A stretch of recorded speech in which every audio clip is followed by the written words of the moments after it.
Back in the mid-80s, we were traveling through Tennessee on the way to visit friends in Texas. Mom was driving, and I, a teenager at the time, was navigating by using a paper map, as these were the days before cell phones and GPS. We made it past Nashville on I-40 pretty late at night. We were maybe an hour outside the city. I was charting our progress old school with pencil and paper. We pass an exit, I mark it. A minute later, a summer thunderstorm hit. Visibility dropped to nothing, all traffic slows to a crawl, and we decide to pull off at the next possible exit and find a motel to spend the night, because there's no way that we're making significant progress in this storm. Slow, white-knuckle driving ensues. An exit looms up on the right, no signage that we can see in the downpour, and we take it. At the top of the exit ramp, we turn right toward a brilliantly lit up gas station. It was a left turn onto an overpass crossing I-40 with no lights from that side of the interstate. We were on a dinky little road at that point. To our right, there was a gas station which we're rapidly passing. To our left and back behind some trees was what appeared to be a motel, but you couldn't make out the sign well in the rain. We drove past the gas station before we really realized that the road just ended ahead. The gas station was the only building on this side of the road. It went from a 1.5 lane that was paved to a 1-lane gravel road, we could see a short way ahead, to tire track dirt and grass, all over the space of maybe 20 yards. Now, we were past this gas station, and there was only one turnoff from this road. It was on our left. We took it and tried to back up and turn around to get back to the gas station. Unfortunately, the paved slope of that narrow, driveway-sized turnoff led steeply down into a huge mud pit. No backing up out of it. My mom put the car into low gear, turned hard, and headed back for the gravel road through the mud. We almost made it, but got mired out. The front passenger tire caught on the corner of an exposed concrete storm drain, maybe 3 feet from the road. Out of the car, into the rain and mud. We walked to the gas station. The place was spotless, super bright, and had 2 young men behind the counter. What sounded like one of Elvis's songs was playing on their radio inside. Attendants' first words on seeing us walk in were, "Did you get stuck in the mud?" They said it as a super enthusiastic, way too happy greeting. Like Disney staffer welcoming you as you walk into the park for the first time levels of happy. Also, these night shift clerks were dressed in suits that looked about 30 years out of date. The place was kinda creepy. We admitted that we had, indeed, gotten stuck. We asked if there was a towing company that we could call. They pulled out a phone book. Again, this was before cell phones or the internet, and started talking to each other. It was not a Nashville phone book, some little township. Population couldn't have been more than 100 from the handful of white pages, but the book had dozens of yellow pages of nothing but tow truck companies. Like literally hundreds of tow truck companies for this town too small to appear on the map. The attendants had a friendly debate about whose turn it was to get a car out of the mud. They decided to skip over the company who was theoretically next because there had been some sort of problem with them the last time that they were called out for a tow. They made a decision on who to call and let my mom use their phone. More weirdness, and the creepiness intensifies. It was still storming, though less at that point. The truck arrives maybe 5 minutes later. Brilliant white. Not a speck of dirt or a drop of mud on it. I've seen vehicles in a new car lot that were dirtier. The 2 young men in the truck are also dressed like they had just stepped out of the 1950s. They were wearing freshly polished patent leather shoes without a drop of mud on them, along with starched white shirts, paper hats, and bow ties. We hike across the street next door to the mud pit where our car is stuck. The tow truck guys are horrified. "They almost got out of the mud?" they say to each other repeatedly. The subtext from their shocked tone is clear. No one must ever, ever escape the mud pit on their own. These people will have to take some sort of action to make sure that no one else gets as close as we did to escaping. They tow the car out. Easy peasy. We all go back to the gas station. We pay the tow truck drivers for services. The drivers let the gas station attendants know that my mom and I almost made it out of the mud on our own. The attendants, again, are horrified and shocked by this. By now we're getting huge, uncanny valley vibes from all four of these men, and not just them, the whole place is too clean, too brightly lit, and too weirdly out of date. It was a surprisingly good facsimile of a small town rest stop populated by real humans. Almost perfect, in fact. We are definitely in Creepy Town. If these guys were humans, there was seriously something off about them. If they weren't, they almost had their ordinary human act down pat. The truck drivers leave. The attendants turn, all super friendly again, and ask Mom and me if we're going to stay the night in the hotel across the road. They're so excited that we might spend the night here. They talk about how great it is. Mom and I make non-committal noises and return to the car. I tell Mom, we're not staying here tonight. She agrees wholeheartedly. The rain is finally letting up. We drive down I-40 to the very next exit. It was maybe 5 miles. We pull off and spend the night in a kind of crappy but ordinary motel. At least it's not the Bates Motel, we joke. The rest of the trip goes well. Then, several days later on the way home, Mom and I decide that we would really like to see the creepy town in the light of day. It couldn't have been that weird, could it? Heading back up I-40, we pass the exit where we actually did spend the night on the way down. We can see the hotel, the exit number matches the notes that I had made on the map, everything. Then we start looking for the next exit. The exit to Creepy Town. Should be about 5 miles along with an overpass. 5 miles pass. No exit. No overpass. 5 more miles later before we find the next exit off of I-40. It's the one that I had marked as being right before the storm first hit. In short, Creepy Town does not exist. I have traveled I-40 many times since, often remarking that, hey, there's that exit where the weird storm hit and we went to Creepy Town, and there's the exit that we actually did spend the night at. We never found the Creepy Town exit between those 2 points, ever again.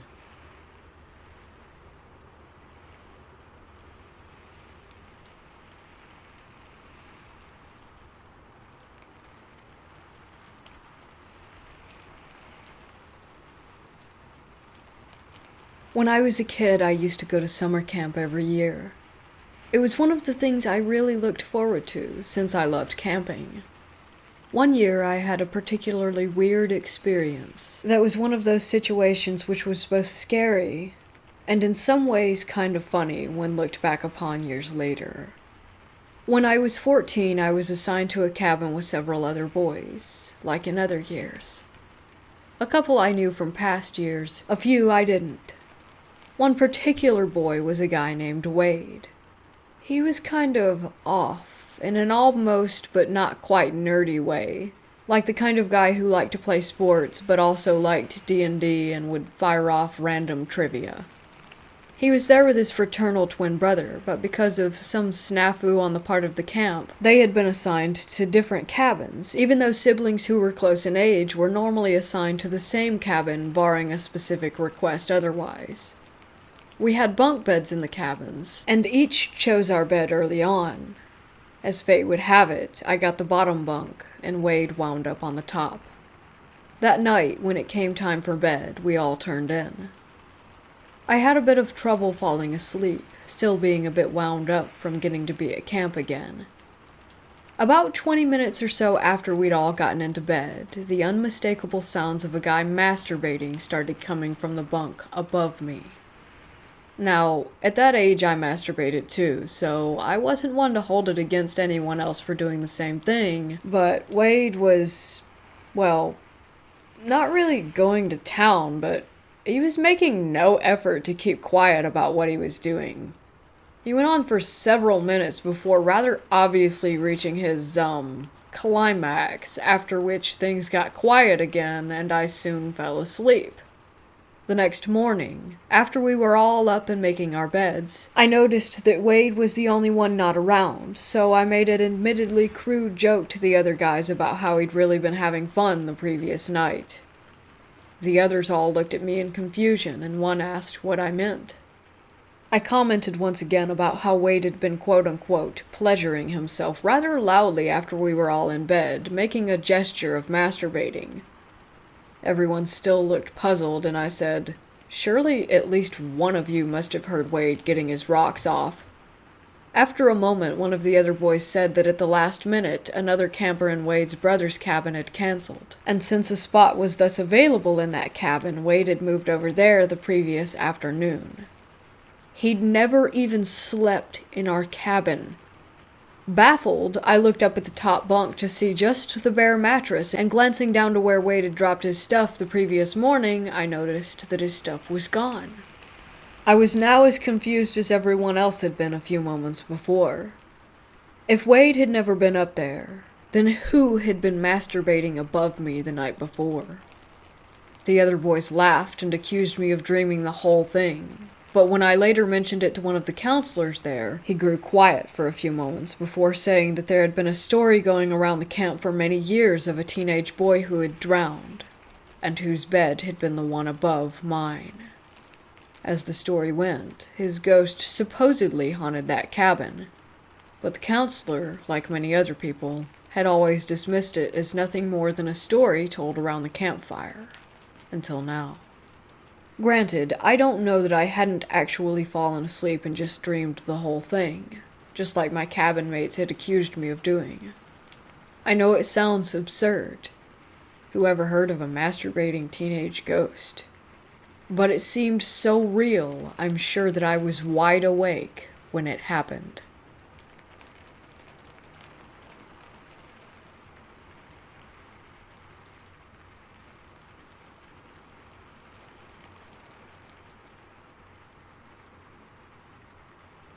Once a year, my parents go on a vacation together somewhere in the U.S., usually to the Bahamas or to Florida.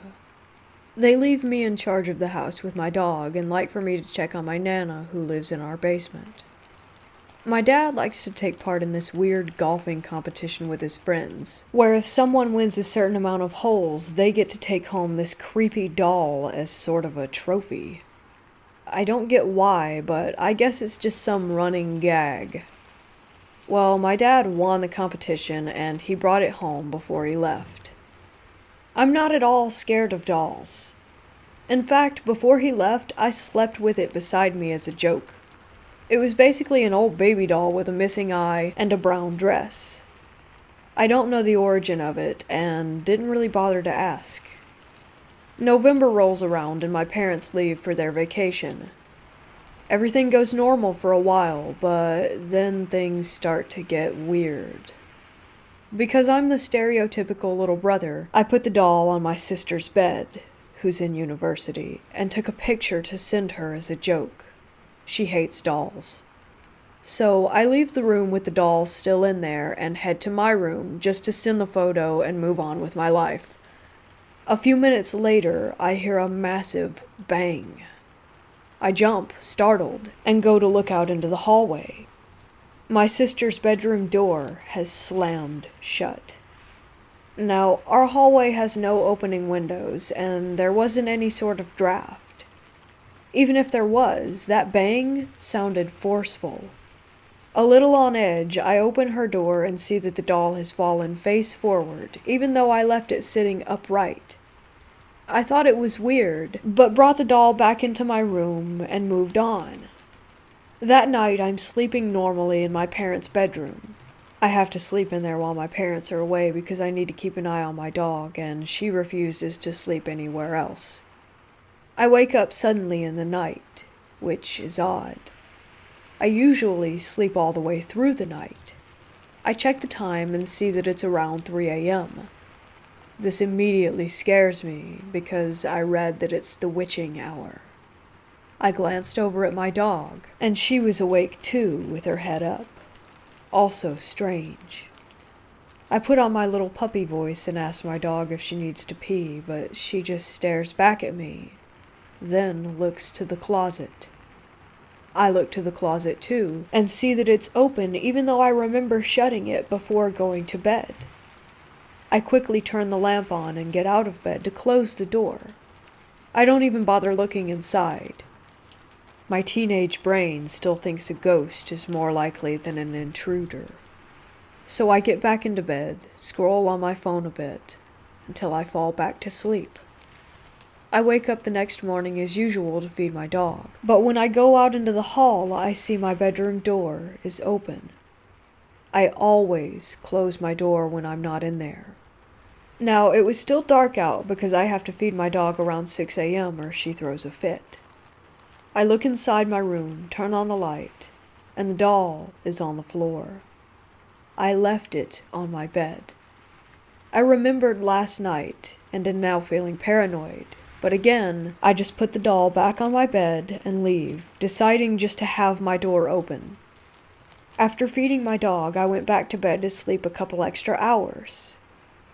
That's when the most frightening thing happened. I was woken up by a loud banging sound. Loud enough to wake me up, the heaviest sleeper in my family. I quickly got up and ran downstairs, my first thought being maybe my Nana had fallen in the basement and was banging for me to help her, but when I got downstairs I realized that the banging was coming from my balcony door. I saw the glass shaking, as if something was hitting it from outside. The banging was so loud that it was shaking the counters. The strangest part is that my dog was just standing in front of the door staring at it, and she's the type of dog who will start barking if a mouse farts. I'm really shaken up at this point. It's completely still outside, no wind at all. I text my parents and tell them what's going on. As soon as I do, the banging stops. They tell me it's probably nothing to worry about. I went downstairs to see my Nana, but she had no idea what happened. She's also completely deaf, so of course she couldn't hear it. She can't even walk up the stairs, so there's no way she caused any of it. That was the last weird incident that happened. The next week, my parents got back. I didn't tell them everything that happened because I didn't want them to think I'm a chicken or something.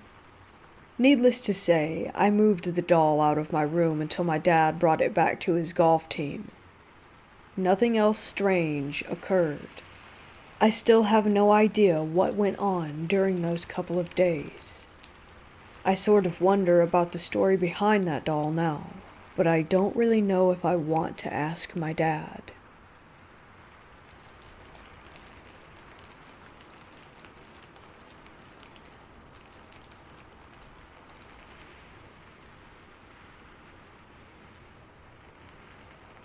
About 3 years ago, I went camping with my now ex-girlfriend. She had always expressed interest, but had never actually been. The spot we went to is in the Huron National Forest, and is my go-to trail camping spot, as it's hidden deep in the forest, and the access trail is close and easy to get to, for ATVs, etc. My family has been going to this spot for about 6 years, and my friends that introduced me about 10 or so years.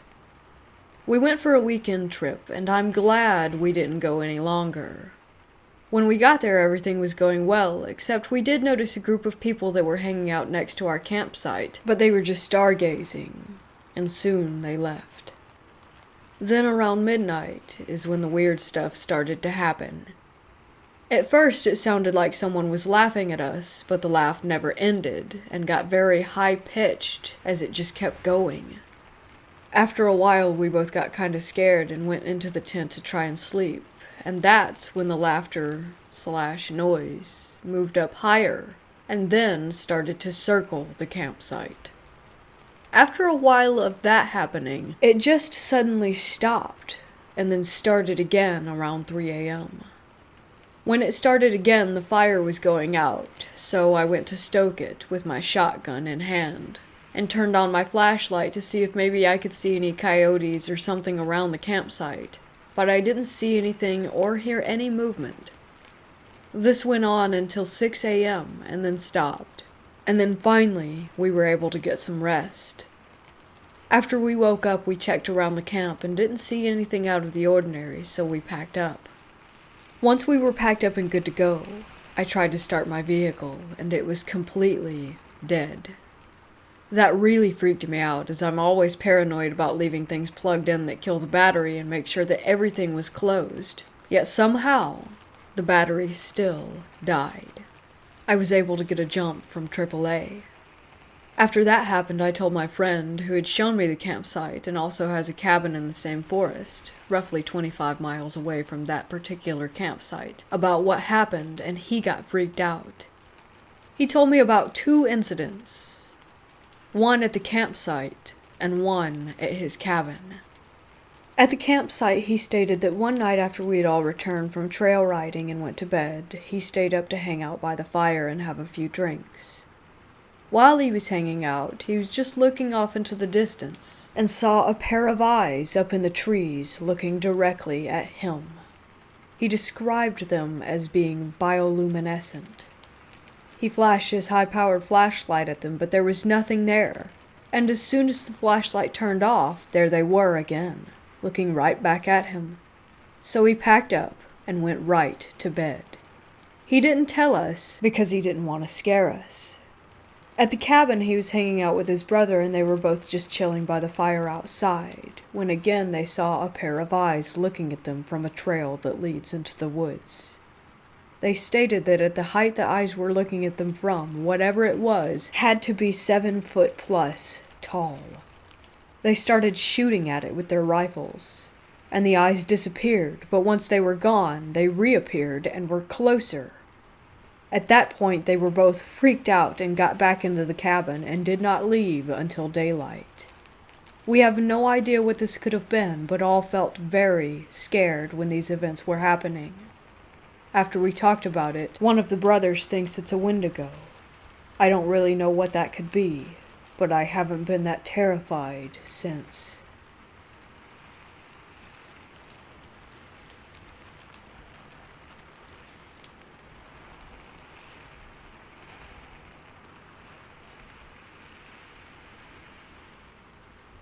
When I was a child, my family often spent the weekends or the holidays at my grandmother's house.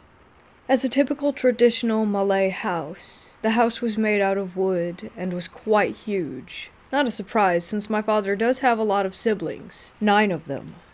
It wasn't just my immediate family.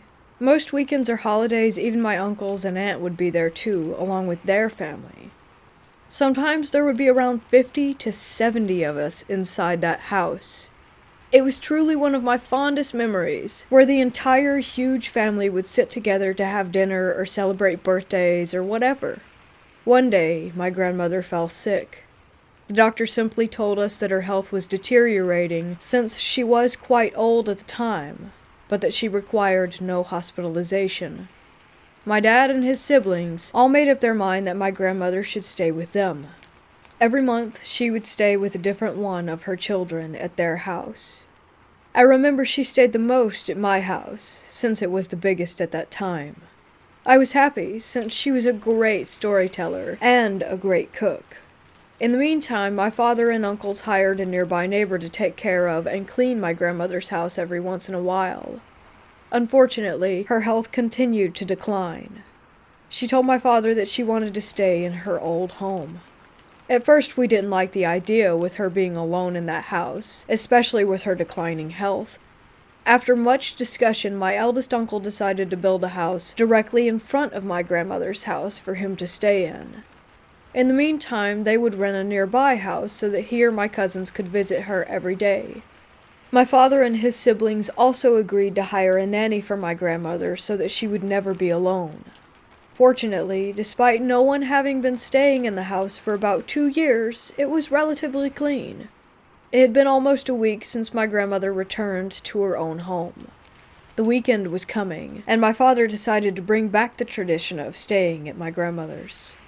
That Friday night, around 2 of us were there, and that night strange things began to happen. The first to notice that something was off were my cousins. They were all the daughters of Dad's youngest sibling. They were always cheerful, but at that time, I remember their faces almost always looking terrified. I chalked it up to them just being kids, which was ironic since I was only around 10 myself at that time. Then, as I walked past their bedroom, I heard through the thin wall that the girls complained to their parents that they had noticed a few shadowy figures, which had been all over the house. My uncle tried to convince them that it was just their imagination. I decided not to care much. I was too tired and sleepy. That night, while I was sleeping, I remember waking up and staring above and seeing something terrifying. Just so you know, a traditional Malay house rarely has a ceiling. The house beam was exposed, and you can see the inside layer of the roof. During my sudden awakening, I saw something like a shadow sitting on the house beam. I had to rub my eyes to see, and after a while I began to make out what it was. It was some sort of creature or something. Am I still dreaming? I thought to myself. I was utterly terrified. I could see the creature, but it was like my brain failed to see exactly how it looked. Sometimes it would look like a lion, then a crocodile, then a huge bird or some other kind of animal. And then it looked at me. All I could remember was its huge red eyes and a wide grin filled with fangs. I tried to scream, but my voice stuck in my throat, and my body felt stiff, as if I were paralyzed. All I could do was slowly pull up the blanket and hide my body underneath it, and force myself to go back to sleep, hoping that it was a nightmare. The next day, as I sat alone at the stairs, trying to get rid of the memories of what happened, from the corner of my eyes I could sense that someone or something had been peeking out from the toilet area looking at the living room. It appeared to be a child, or was the size of a child, with pale, gray skin. Another time I was sitting in a chair in the living room. At first I thought it was just my imagination, but it happened throughout the day and the night. That same child. Then I heard my aunts talking with each other. It turns out that I wasn't the only one who had noticed it. The entire family had seen it too. Or rather, we could only see it through the corner of our eyes. When we all turned to look at it directly, it disappeared. Some decided to check it out themselves, and yet nothing would ever be there. My uncle quietly told us that when a house was abandoned, there will always be something that will live there. That house had been abandoned for 2 years before, so obviously something had moved in, and we were all simply intruders. He told us that if we didn't bother them, they wouldn't bother us. That night we all prayed together, as well as recited some holy prayers. Yet I could still see the little stalker, and I could begin to notice a few shadows around the house that did not belong to the furniture or to the other people living there. Worse for me was at night. I woke up again, and this time the thing was already grinning at me with what I assumed a hand or finger poking at my cheek. It didn't feel solid at all. It felt more like a cloud of smoke. Again, I tried to scream, but my body felt stiff.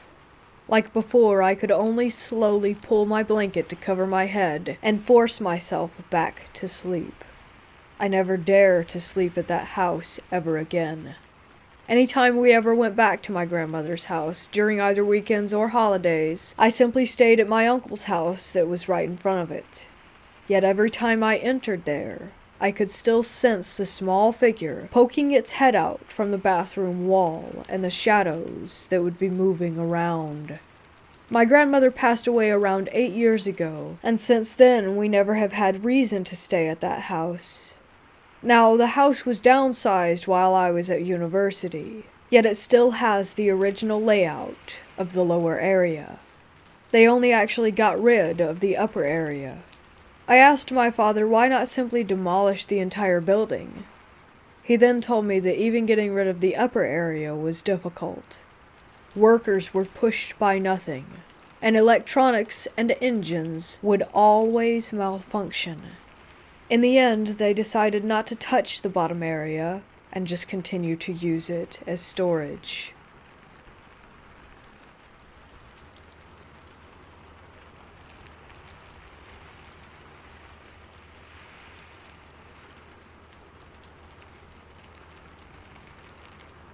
For a little backstory, my partner and I have been dating for about a year and a half. This February, I was given tickets as a birthday gift to finally visit him, as I'm in Scotland. Experience 1. I spent the middle of February over in Arizona visiting my partner. While we're both interested in the paranormal, I believe in it all, having had multiple experiences, whereas he tends to just humor me, not believing in it much himself. He's never mentioned anything odd happening in his apartment, but I saw, heard, and felt small things the first couple of days that I was there. One morning in particular at around 4 a.m. I was on the sofa playing on my phone, jet lag, when I looked up and saw a figure standing over him as he slept. It was similar to a shadow person phenomenon, just a dark humanoid shape, but it felt nasty. When I saw it, it turned, almost as if it was startled to see someone else in the room. Never mind, someone who could also see it. It did sort of a double take and then disappeared, but the energy in the room felt off. I performed a cleansing ritual that I've come to rely on when negative energies are bothering me. For the remainder of my trip, the apartment felt light and airy, with the exception of later that day when I was taking a nap and felt what I thought was my partner standing over me watching me sleep. I opened my eyes and felt the negative presence over me, as though trying to work out who I was and why I was there. It was then told in very clear terms that it wasn't welcome, whether I was there or not, and it cleared out. No more issues, so that was fine. Experience 2. My partner's friends, another couple, really helped in making me feel welcome, and the 4 of us went out on road trips a couple of times, once to Jerome and another to a recreational spot by a lake. I felt a little funny anytime we were driving around near or on the reservations, as though the native spirits were very much aware of us going through their land, but nothing felt bad, just sort of a curiosity. But one instance in particular sticks out. While driving toward Phoenix after a day at the lake, we were all chatting away in the car when we got into reservation territory. I got that not alone feeling again, but still, it was curious, though this time it was more intense.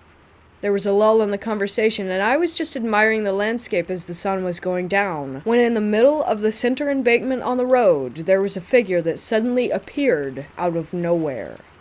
I know it was male, and I know that he was a Native American. Nothing felt wrong, but when I asked if anyone else had seen him, they all said no, despite the fact that, as far as I was concerned, you couldn't miss him. He was old, tall, and completely white.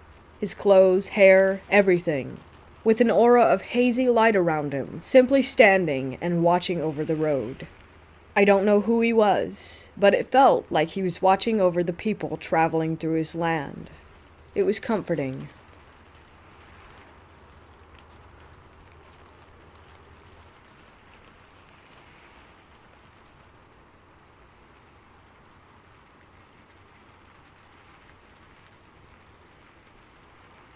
This event happened to me last summer. It was probably the scariest story from my life, and I wanted to share it so hopefully someone learns from it. Something I've realized growing up, year by year, is that this world can be an amazing place, but it is filled with some super sick people. And unfortunately, I've seen that side of our world firsthand. I'm a very social person and love the opportunity to hang out with friends whenever I get the chance. I'm also the type of person who's always looking for the next big thing. I guess I should tell you that I was an 18-year-old male at the time of this story, and have a decent-sized friend group both of boys and girls. Throughout high school, we had done a lot of crazy shit together. Being just out of high school, we wanted to do something insane before departing for college. We all decided to go camping in the middle of nowhere for 3 days. Fun, right? And by some miracle, all of our parents thought that it would be fine. So we had 6 people along. Me, my girlfriend Stephanie, my friend Brandon and his girlfriend Kaylee, and Steve and his girlfriend Sarah. We had decided to have 3 different tents for each couple, for reasons that you could probably guess. Being a former Boy Scout, I was aware of everything that we needed to survive for those 3 days. Food, water, and other essential supplies. Being rebellious teenagers, we also stocked up on plenty of booze and weed for our fun getaway. So mid-July we depart for our camping vacation. After hours of driving and driving down back roads, we eventually find a place that looks secluded enough, but not too sketchy like some horror stories. There were houses nearby, but not that close. Again, we weren't looking for a sketchy wooded area, but unfortunately there was no cell phone service. It took us at least an hour to get everything set up.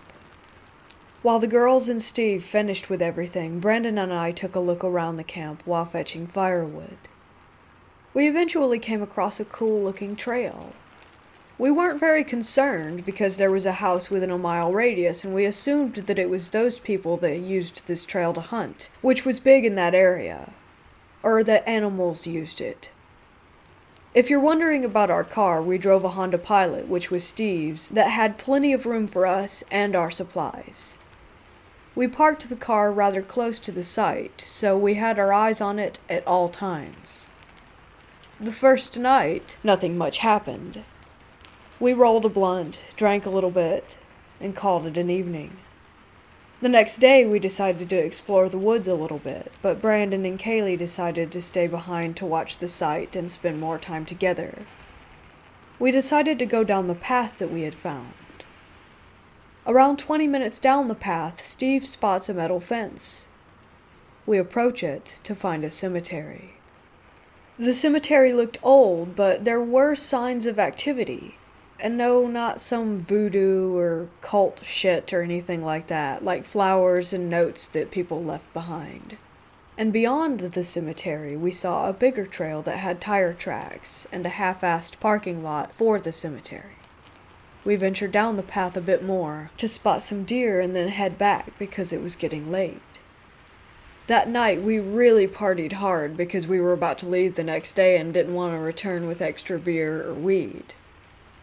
Now this night was the polar opposite of the other night. The other night was peaceful, and we assumed the same about this night as we began to turn in. But boy, were we wrong. You would assume that there would have been warning signs earlier in our trip, like a rusty knife on the path or foot tracks around our site, but no, not at all. All of us woke to a blood-curdling scream coming from Steve and Sarah's tent. As we hear the fabric being ripped by what we assumed to be something sharp. I guess Steve hit the guy really hard with his flashlight and was able to get both himself and Sarah to his car. Now here's the issue.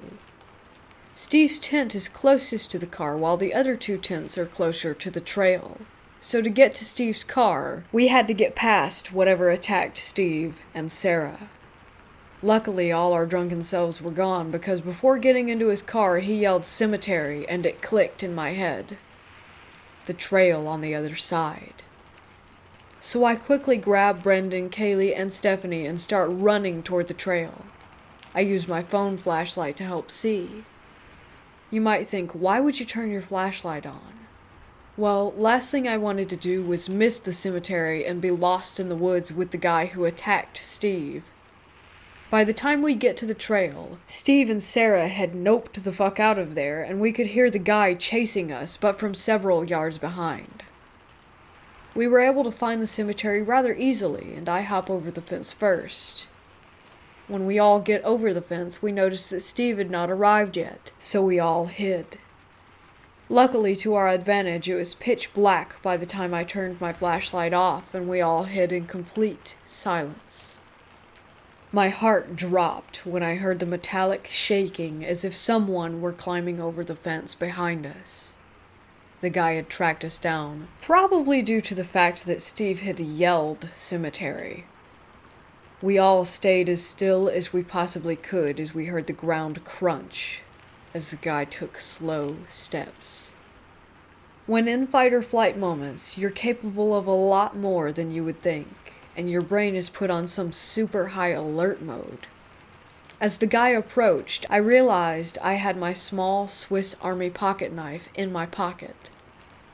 As the guy's steps grew closer, when he was right on top of me, I grabbed the knife and lodged it into the back of his knee. The guy tumbled to the ground with a shriek of pain and a metallic sound as he dropped his weapon. Soon the pair of headlights came around the corner. Steve had made it. We all got up and ran toward the car. As I stood, the light gave me a glimpse of the guy. He was tall, bulky, and had a look of pure hatred in his eyes as he clutched the back of his knee. By his side laid a huge machete. I was the last one to get in the car, and even before I fully closed the door, Steve had floored it out of there. The girls were bawling their eyes out. We drove to the first house, where we politely knocked and asked for directions to a motel or something. It was a friendly old couple. They told us there wasn't one for miles. They took us in and gave us warm food and a place to rest for the remainder of the night. In the morning, the man brought us his hunting rifle with which to retrieve our stuff from our campsite. When we got there was nothing stolen, but all of our tents were slashed apart. The elderly woman called and made a report while we were gone, and when we got back, the officers were at their home, and we gave our statements. They said there wasn't enough evidence to find the guy, but they promised to search. We headed home later that day. No one said a word on the way back. We were all processing what had just happened. The police unfortunately never found the guy. College split us up a bit, but we barely talk about it as a group, and it's been a year. My advice to all of you is please find a populated place to camp. Be in reach of help and the police. Stay safe, please.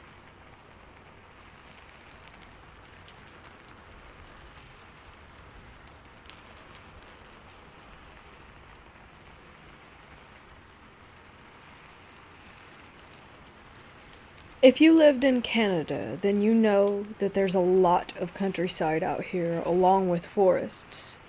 Most of the abandoned buildings you might come across are found there. I was 16 when this happened. I grew up mostly in the rougher part of the capital. Yes, even Ottawa has its tough spots, and one is known as Vanier. While it's no Detroit, it's still where most of the poor, along with other drug addicts and homeless, live and stay. I've been through plenty of stuff that a lot of people would say is scary, but this is something that still to this day, at 21 years of age, does not sit well with me. I was with my buddies at a warehouse of sorts. It was pretty deep in the forest.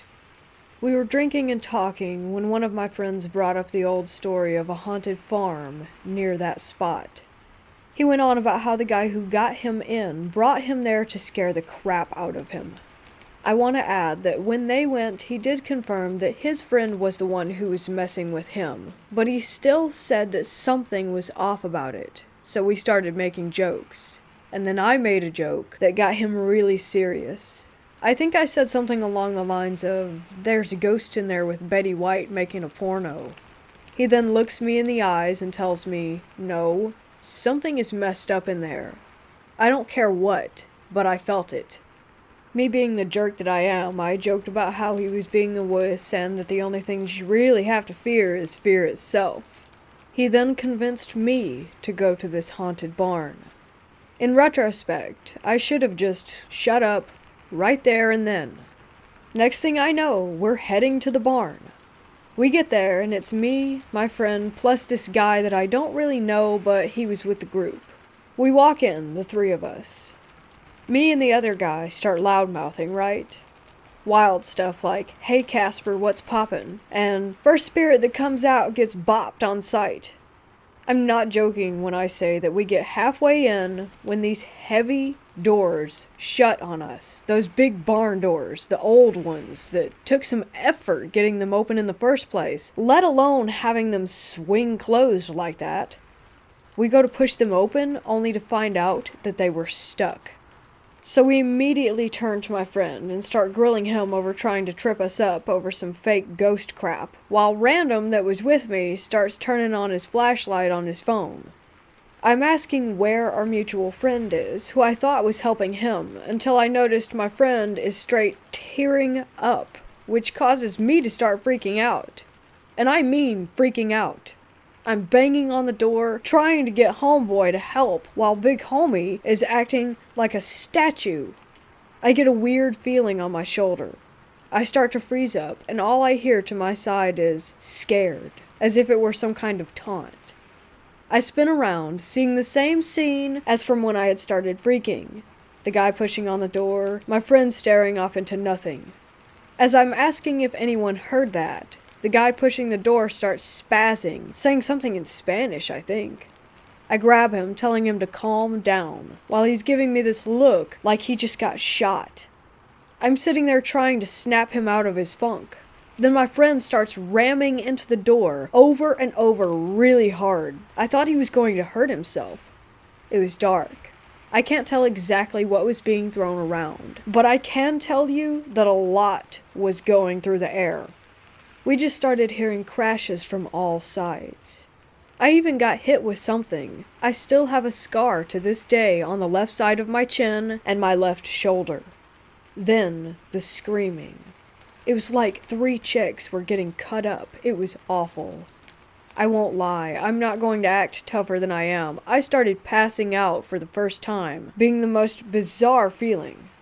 My friend grabs me and the random guy, both of us not seeing that he did get the door open. When we got out, I threw up, while the random dude said something that I didn't catch and then just took off. My friend and I looked at each other and started walking back. The entire way he was explaining that he had no part in this. He kept swearing it up and down. I kept ranting about how that this was impossible, and that there was no lock on the door, so how was it even locked? And that caused him to freak out more. I had to go to the doctor to get stitches for whatever it was that flew into me while we were in there. When I told the doctors what happened, which I had to say what happened, but really I should have just made something up, because it could have been anything. And when I told them what did happen, they looked at me as if I were crazy upon my explanation. They actually made me go and see a shrink for a bit, due to my outlandish claims. After a while, they let me off the hook, thinking that I wasn't crazy. All I know is that I was sober that night. Last time I checked, 2 beers don't make you trip out. And random dude is refusing to tell us why he was screaming. Now, for a bit of comparison, when I was 15, I had a shotgun pointed at me and then pressed into my stomach, being threatened that they would pull the trigger. But that's simple. I'm about to get blown up, and that's gun plus angry dude equals body. But that night, I could not explain, nor could I control, or fight back. That night fills me with a terror that has changed my life, and I see how rooms and dark places that I didn't know what was happening or how to react to or defend are the reasons to this day that this was one of the most horrifying experiences I have ever had. Don't get me wrong, getting a gun pointed at me got me on the path where I'm trying to change my life. But I can't change not being able to walk in the dark around my house and my refusal to be in dark rooms.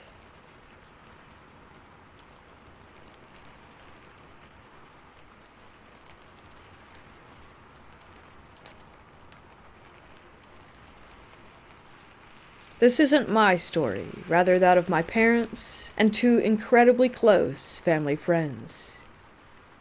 Before I was born, the 4 of them used to hang out a lot. They would often drive out far into the Mojave Desert to party and drink around a fire, just have a good time in general. So they drove way out into the desert to have their friendly ritual. It was summertime and incredibly hot. Even late into the night, it still wouldn't have been cold. My mom, Stacy, and her friend Gina started getting scared about tarantulas at one point. They decided that they didn't want to camp out there after all. That's when all 4 of them began driving back. It was around 2 a.m. They were on a dirt road that went on for miles with no sign of civilization anywhere along the way. Suddenly, up ahead in the headlights, they saw what appeared to be a man in a long black trench coat, wearing a wide-brimmed hat. The collar of his coat was pulled up. He was walking along the side of the road in the same direction that they were driving. My dad had grown up hitchhiking a lot, and used to pick up hitchhikers as well, so my mom knew that he would probably consider stopping and talking to this guy to see if he needed a ride. But then, they all got a terrible feeling about him. My mom always told me that the way he was walking, the way he looked and dressed, and how he was in the middle of nowhere. Him and the whole scenario were emitting this really messed up energy that came off as horrifying and evil. Gina felt the same way. My dad starts joking, "Hey, let's pick this guy up." And my mom and Gina immediately started screaming and crying, begging him not to.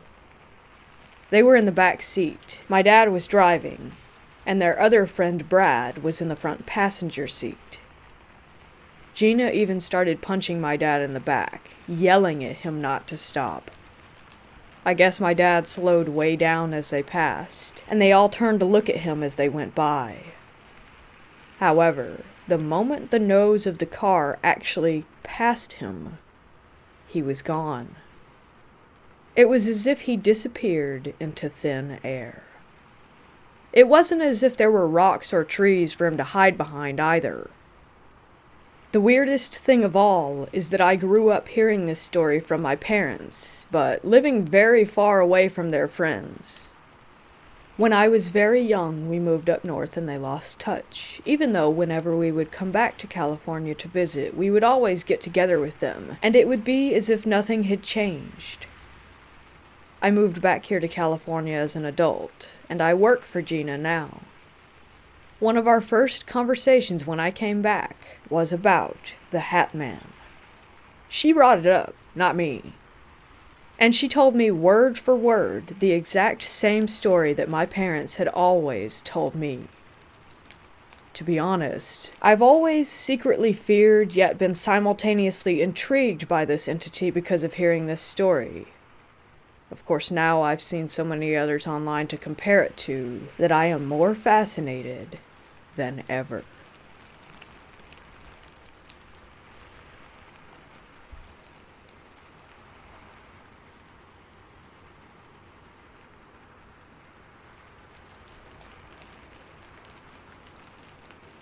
This happened 2 years ago, August 11th of 2018. And since the anniversary just passed, I thought I would finally share this story. My fiancé and I were on the second night of our 2-night camping trip at a popular campground about half an hour from where we live. For reference, my fiancé is black. We live in a predominantly white, conservative, and racist area. This is important later. On our first night, we kept hearing noises in the woods around us. The campsite right beside ours to the right was occupied, but the one to the left was not. The campsites are about 150 yards apart, and we had camped here in the exact same plot the year before. Needless to say, we were familiar with the area and the various kinds of animals that live in the woods. The first night, we heard shuffling around our tent. It was obviously something large moving around. We brushed it off and assumed it was just a deer. Now, back to the main event. On August 11th, we spent the day at the battlefields a town over with my family. They had all been invited to join us for the day by my fiancé as a surprise for me while he proposed to me. We stayed with my family into the evening, about 6 p.m., before heading back to our camp. When we got back, things were really odd. Someone had obviously been inside of our tent. Our blankets were thrown around, clothes were on the ground, and my backpack had been rearranged and I was missing underwear.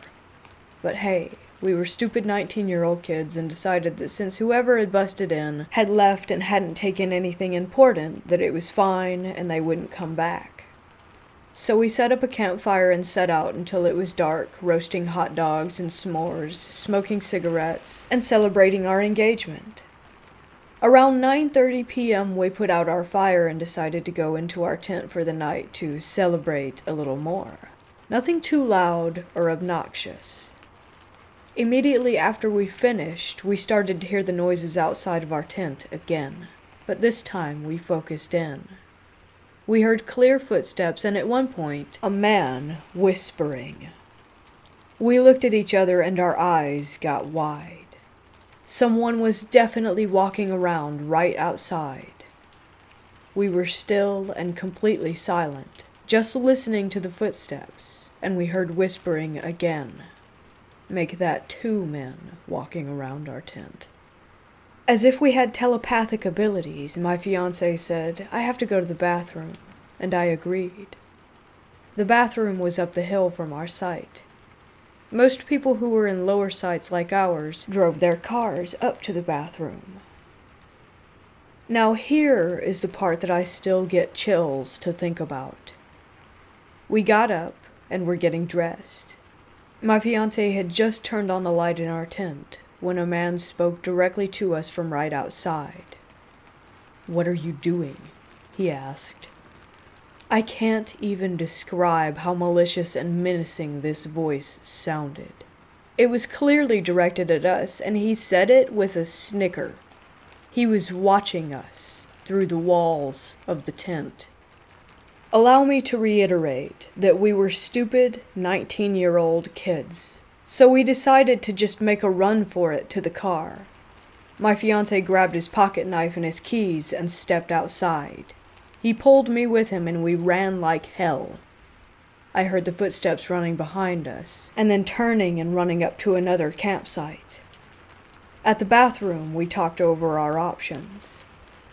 We debated sleeping in the car or driving into the town. Then we had another idea. We drove back down to our campsite and began packing everything into the car. At this point, it was around midnight. We moved faster than I think either of us thought possible, wrapping up the tent with our belongings still in it and grabbing our folding chairs. We were all packed up in 5 minutes and hopped into the car to leave. I jumped out at the end of the drive to grab our nameplate, which had my full name on it, off of the post. As we pulled out of the campsite, I saw our assailants for the first time. Stalking through the woods onto our campsite were 2 tall, white men. I realized that these were the same men who had been driving past our campsite the whole time we were there, just glaring at us and muttering to each other. One was wearing camo hunting gear, and the other one was wearing a Confederate flag tank top. Both were carrying large hunting knives, unsheathed and at the ready. They turned when they saw our car driving away, and one started to make chase until the other one stopped him. I made eye contact with the man in camo, and he smiled the most terrifyingly evil smile at me and shook his head slowly. We drove the long way home, taking all the weirdest, hardest to follow roads, and called my dad so that he would know we were coming. When we got there, we told my dad everything, and he shrugged it off as us just being paranoid. So I never told anyone else besides all of you just now. I am convinced to this day that that was going to be a racially motivated attack. The campground was not heavily populated, and my fiancé was the only non-white person at any of the campsites. It was no accident that the 2 men who had been shadowing us since our arrival and wore Confederate flags and had one on their truck decided to target the interracial couple. I still get cold chills when I think about how close we were to being killed or seriously hurt that night, and just how lucky we were that our reckless plan to just make a run for it actually worked. So to those men who stalked our campsite with the hunting knives, let's not meet again.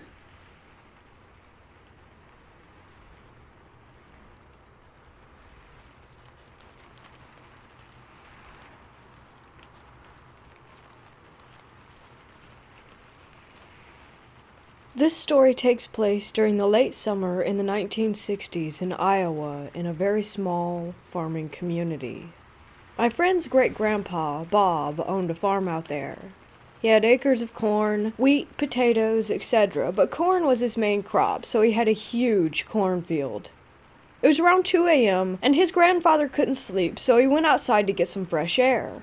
While outside, he noticed something that looked like a child walking around in the cornfield. So Bob ran back inside and grabbed his double-barrel shotgun and woke the farmhand for backup. They combed through the cornfield in an attempt to find whatever was running around out there. After a while, they still couldn't find anything, so Bob told the farmhand to go back inside the house while he stayed on the porch to watch his cornfield. Then, as he looks at the gravel road between his yard and the fence line that led to the cornfield, standing on the road was a little girl around 6 years old or so, and she was wearing a white dress that made her look like she had just gotten out of church. Bob thought that his mind must have been playing tricks on him, so he tried to lay down on the couch to rest, but also stay somewhat alert. However, not even a minute after he laid down, he heard a knock on the screen door. He walked up to the door and slightly cracked the main door open. He saw the little girl and asked, "May I help you?" The little girl said, "Mister, I'm lost, and I don't know where my parents are. Can I come in the house and use your telephone?" Bob felt uneasy, and told her that he could get her a glass of water and that he can call her parents for her if she gave him the number, but he didn't feel comfortable allowing her in his home. He felt something off about the little girl. However, the little girl insisted to be the one to call and talk to them. And Bob said, "Young lady, it's 2 in the morning, and I don't feel right letting a stranger into the house, little girl or not." The little girl started to get agitated and said, "I'm not leaving until you let me in to use your phone." Startled, Bob told the little girl that he was going to call the police to come pick her up so that they could keep her safe and find her parents. He closed the door to go and call the police, and he heard someone punch the door like a grown man. He walked back and cracked the door open again, but when he looked, he realized that it was still the little girl, and that she was the one who had punched the door. But when he looked at her this time, she didn't have any eyes. Instead, she had pitch black orbs instead of eyes, and she said in a deep voice, "Let me in." Bob grabbed his shotgun and pointed it at the little girl and told her no and to go away. After this, the little girl looked right into the barrel and then back up at Bob, smiled smugly at him, and giggled before she ran back into the cornfield and disappeared.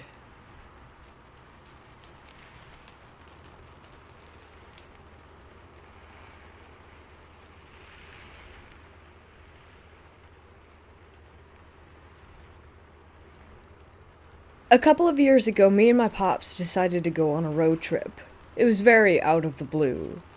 I wasn't even expecting it, but I decided to go anyways. It would be some solid father-son bonding time. After driving for what seemed like a couple of hours, was around maybe 8 to 9 p.m., we pulled into this gas station for snacks, water, and to use the bathroom, and we went back inside of our car. Keep in mind, this gas station was basically in the middle of nowhere. Anyways, we got back into our car and decided to look for a motel, but there was none. And I mean not a single one anywhere near us. My dad was really tired, so we just decided to go to sleep in the vehicle. We pulled up into this sort of resting area / parking lot and decided to pass out for the night. My dad fell fast asleep, but I was on my phone for a couple more hours, and around 11 p.m. I just felt suffocated by the tense air and decided to step out for a bit. I felt safe because the gas station was still in sight, and there would be a couple of trucks that would occasionally drive by, so I was at ease. At the time, I was also texting my friend who lives in Seattle, Washington. We were on the phone for a little while. Then I saw what looked like a large cornfield, and I had never actually seen a cornfield in real life, so I decided to cross the road and just get a closer look. That's exactly what I did. I got extremely close, and I started feeling like I was being watched, but again I just thought, well, you're literally outside in the dark, standing next to a tall cornfield, of course you're going to feel this way. So I just brushed it off, I even considered going in, but I thought, why would I even do that? So anyways, I just decided to take a step back when I noticed a barn. It was a large, white barn with red, maybe black stripes. It was hard to tell in the dark, but it was definitely a barn. I was stupid and young when this happened, maybe 14 or 15. Out of curiosity, I decided to go check it out, and the barn was next to the cornfield, sort of tucked in a little. I literally thought, haha, I wish I could see something that would freak me out, as a joke, because I never really thought that anything would happen, and I love being scared. Anyways, I started making my way toward the barn. As I was getting closer and closer, I remembered very vividly that I was wearing no socks, just slip-on slides. I remember the dirt rubbing against my toes as I stepped. I remember sending pictures to my friend in Washington. I jokingly was saying that I saw something and that I was going to check it out. As I got closer, I saw something.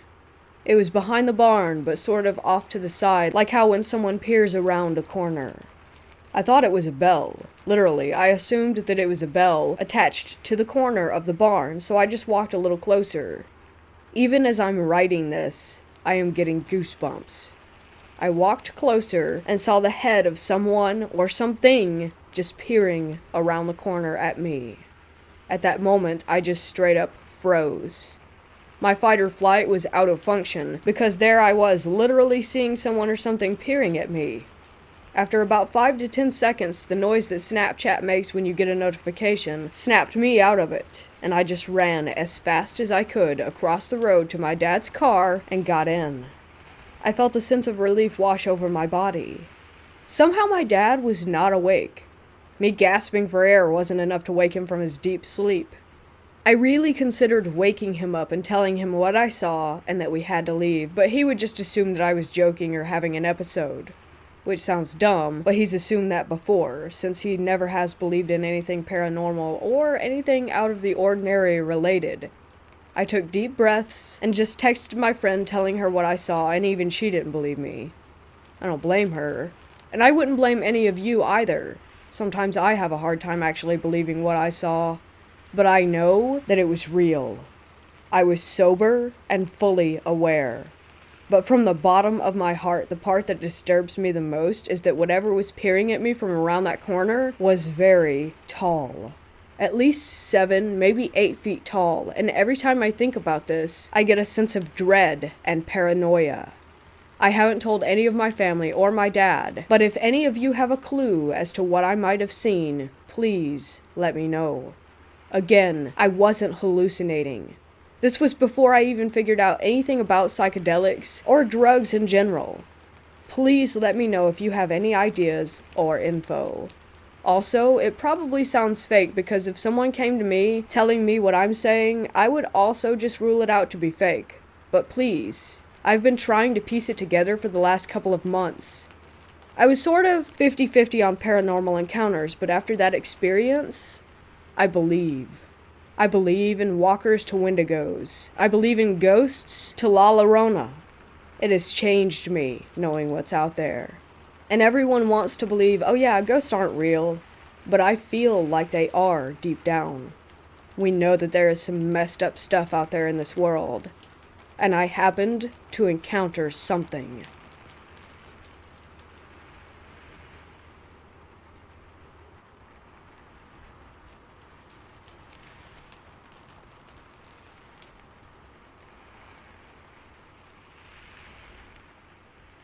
The scariest night of my entire life was a close encounter with a, later confirmed, murderer when I was camping with my boyfriend in the mountains. It ended with us running for our lives down the mountain in the pitch black, clutching knives and a hammer for self-protection. It was at the end of 2018, our first getaway together as a couple. We went to the Appalachian Trail in Virginia. We were naive. We thought it would be more romantic to camp out as far off the beaten track as possible. We walked really far into the wilderness and got to a spot where nobody passed us all afternoon. We were making s'mores over the campfire after it had just got dark. It was around twilight. All of a sudden, my boyfriend, who has 20/20 vision, saw a man approaching us slowly. He was creeping up. At first, we thought it was a park ranger coming to tell us to put out our campfire. I began to hide the weed, thinking that this was our biggest concern. My boyfriend called out to him, "Hey, can I help you?" We thought it was weird that he didn't have any kind of light on him. He didn't have any camping bag, nothing for camping. Why was he out here so far with no gear at night and no light? He sped up after my boyfriend called out and came right at him. He had this strange look in his eyes, absent, blank, off. He didn't answer my boyfriend, just kept walking right toward him. Red flags were going off at this point. When my boyfriend realized it wasn't a park ranger, he quickly put his hand in his pocket where he had concealed a knife. He made it clear that he had a weapon. It was only after my boyfriend did this that the guy acknowledged us. He muttered something like, "Oh, I was just wondering if y'all were having a party." Remember, we're miles away from a single soul. And it was beginning to get dark when he began to approach us slowly without a flashlight. He had no camping gear once again, just a tiny drawstring bag on his back. After he asked what we were doing, we didn't give him any response, but instead asked him what was going on. Again, he didn't answer. He just looked past my boyfriend towards the site. It was windy, so we had put up a tarp to shield ourselves. This also meant that the guy approaching couldn't see how many people were actually at our site, so he actually asked how many people were there, and began to circle our site to check us out. He asked again if we had any other people with us, and again my boyfriend didn't answer him. He carried on circling around. Now bear in mind, we had set up our camp on this crazy steep hill. It was the only spot for miles that was possible to put a camp. However, he told us that he was going to set up camp nearby. He proceeded to walk off in a direction straight up the hill. We knew for a fact he couldn't put a campsite there because of the terrain. Remember, he had no light and no bag with no camp gear. Nothing. We were silent. We listened to his footsteps on the leaves as he walked up the hill in this direction, completely off the path. He kept going for about 30 seconds, and then his footsteps stopped completely. He just went still. Totally silent. We knew he was still there, but we couldn't see him, and by this time it was dark. I started freaking out. I didn't want to seem like a pussy in front of my boyfriend. We had to talk about whether or not we needed to leave.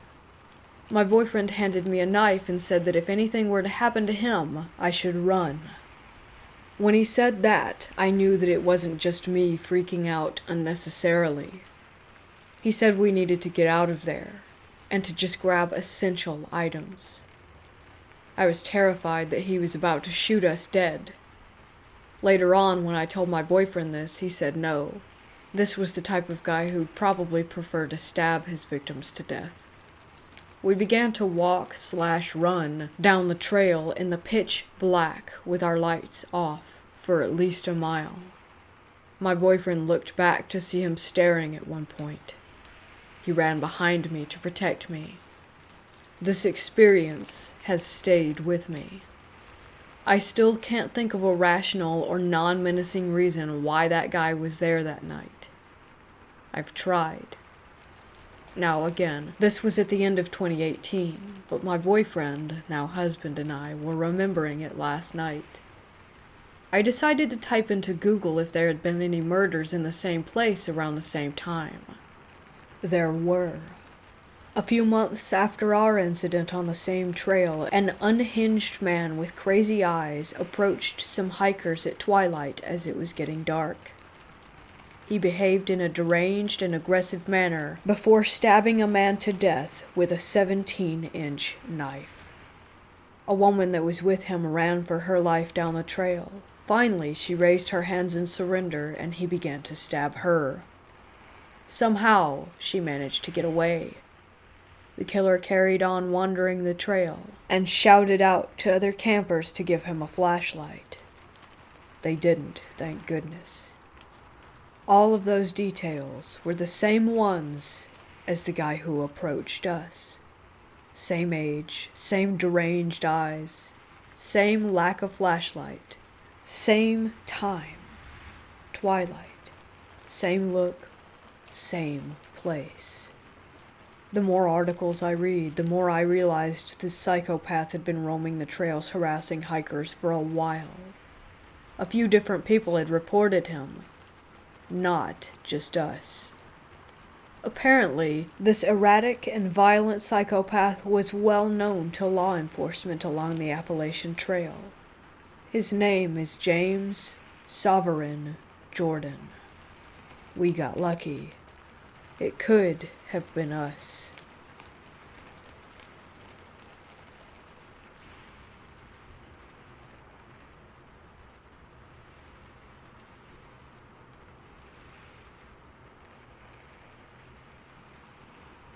It's been 4 or 5 years since my last encounter. I think I'm safe, right? Wrong. I moved last year and I recently thought, hey, remember those kids a few years ago? Funny, they can't get you now. Boy, was I ever incorrect. I live on a mountain, and like an hour away from the beach in a super populated neighborhood with my roommates. 2 chill lesbians and a college dude. Super cool people. I think nothing can hurt me now, because there are people everywhere. But no, I'm stupid and jinx myself.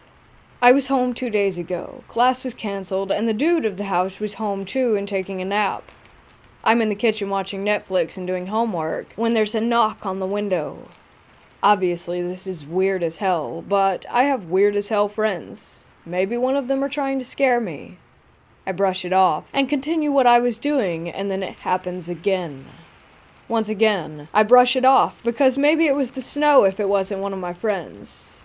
Things like this happen all the time with them.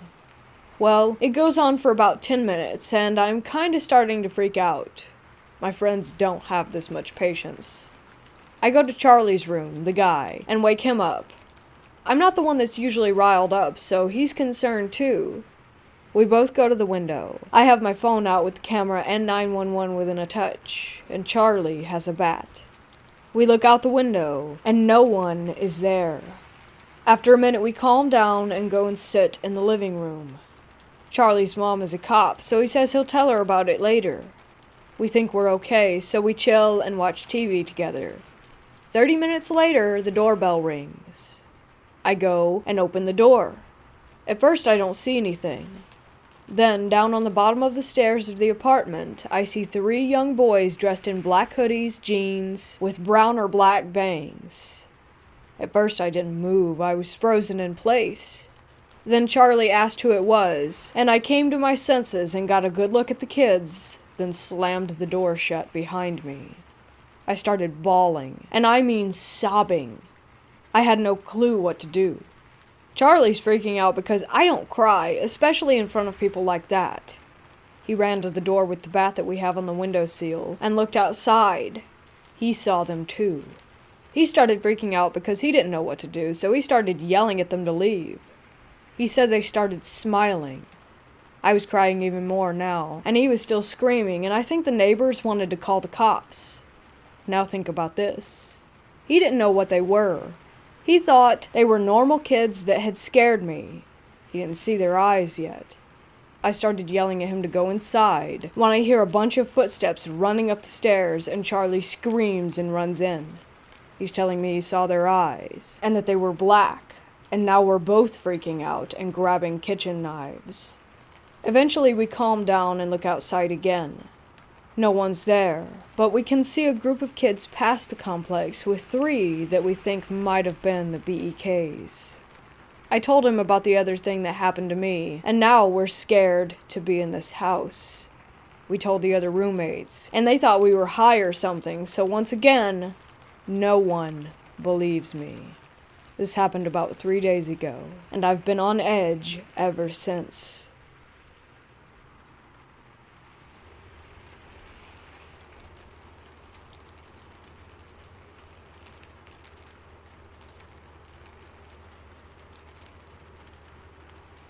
A few years ago, a friend and I took a road trip across country. We stopped at an out-of-the-way place in Wyoming late at night. As soon as we rolled up, we both felt as if it were haunted, but really needed to sleep, so we checked in and put anything paranormal out of our minds. The place was very run down. We had 2 beds in our room. Mine was closest to the door and window with a nightstand in between us. Also, we each had a little lamp above our beds. I laid down, clicked off my lamp, and was facing the window. While lying down, I saw a black, shadowy figure cross the length of the wall and then vanish. About 30 seconds later, after I had laid my head down, my friend began playing with my hair. I sat upright and said, "What the?" But she was in her bed, 5 feet away, reading her book. I didn't say anything because, as mentioned, we just wanted to sleep. Later that night, my friend woke me and asked if she could sleep in my bed with me. I said yes, but didn't ask why. That morning, we had confession time. I told her that I thought that she was playing with my hair. That's why I sat up in bed before falling asleep. She said that she had looked over and saw a black, shadowy figure hovering above me at the moment when I had looked up. During the night, after she had turned her light off, someone was playing with her feet, rubbing them, massaging them, etc. She couldn't get any sleep and was freaked out, which is why she cowered over to my bed. That morning, we asked the waitress in the very creepy stuffed animal heads on the wall, dark, musty coffee shop if the place was haunted. She said she wasn't allowed to comment on that. We pressured her to tell us the history of the place.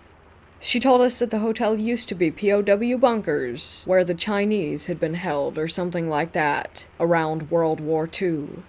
Anyway, I've wanted to go back for a while, and I'm wondering, have any of you had similar experiences?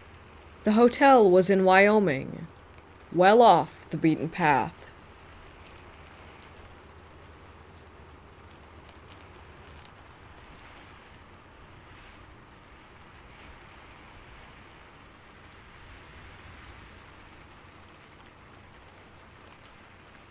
So this actually happened at the beginning of June, and after some meetings with the cops, I've decided to share it here. It's been a small tradition for me to go quote-unquote camping in my backyard every summer for a few weeks or so.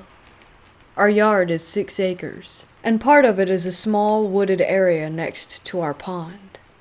You can't see the road directly, but you can see the cars passing by if you look well enough. Anyways, since it was a nice area, I set up a small 2-person tent, and the first few nights went really well. A few mosquito bites here and there, but apart from the bugs at the pond, there was nothing too bad. It was the 6th night when it happened. That night I wanted to stay up late and make a small fire in the fire pit to roast marshmallows and all that, simply because I could. I did it all, and now it was 2 a.m. I was walking back to the hill to get up to the wooded area when I looked out over the pond and saw a figure just standing there. I couldn't tell if it was actually looking at me or not, and honestly thought that it was just one of our small pine trees next to the road. Looking around, there was a car parked on the side of the road, turned off. The moonlight helped me see the car's silhouette. At first, I shrugged it off a bit, trying to think rationally about it, because I wanted to go to bed. I called out. No answer. I turned to my side and decided it was all too scary for me and wanted to sleep inside tonight. But then I saw the figure start to move as well. I put 2 and 2 together and then ran towards my house and right into it and locked the back door. It was left unlocked in case I needed to go in. This person was just halfway across the backyard when I locked the door. They were hella fast to get around that pond so quickly. I ran and woke up my parents. My dad got his loaded handgun that he kept in the small safe on his nightstand. I called the police, and my mom went to check on my other siblings upstairs. My dad went out to look for the man, and I stayed on the porch, watching him go off into the yard.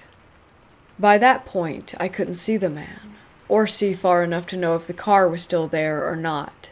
My dad was shouting a lot, and I couldn't see him very well when he got to the edge of the forest. He was coming back when I saw the car's headlights turn on, and it skidded away with squealing tires. When the cops arrived, he was long gone, and the most description that I could give was a man about 6 foot tall and fast. The next week went by with some investigations around our property, and quite frankly, with lack of description or evidence, much more than some tire tracks, I'm assuming they haven't found anyone. They said they would call me if they did, but at this point, I really don't think they will. My dad is now thinking of putting up some fence along the back road, and I've been staying inside most of the time. So, creepy man in our backyard, let's not meet again.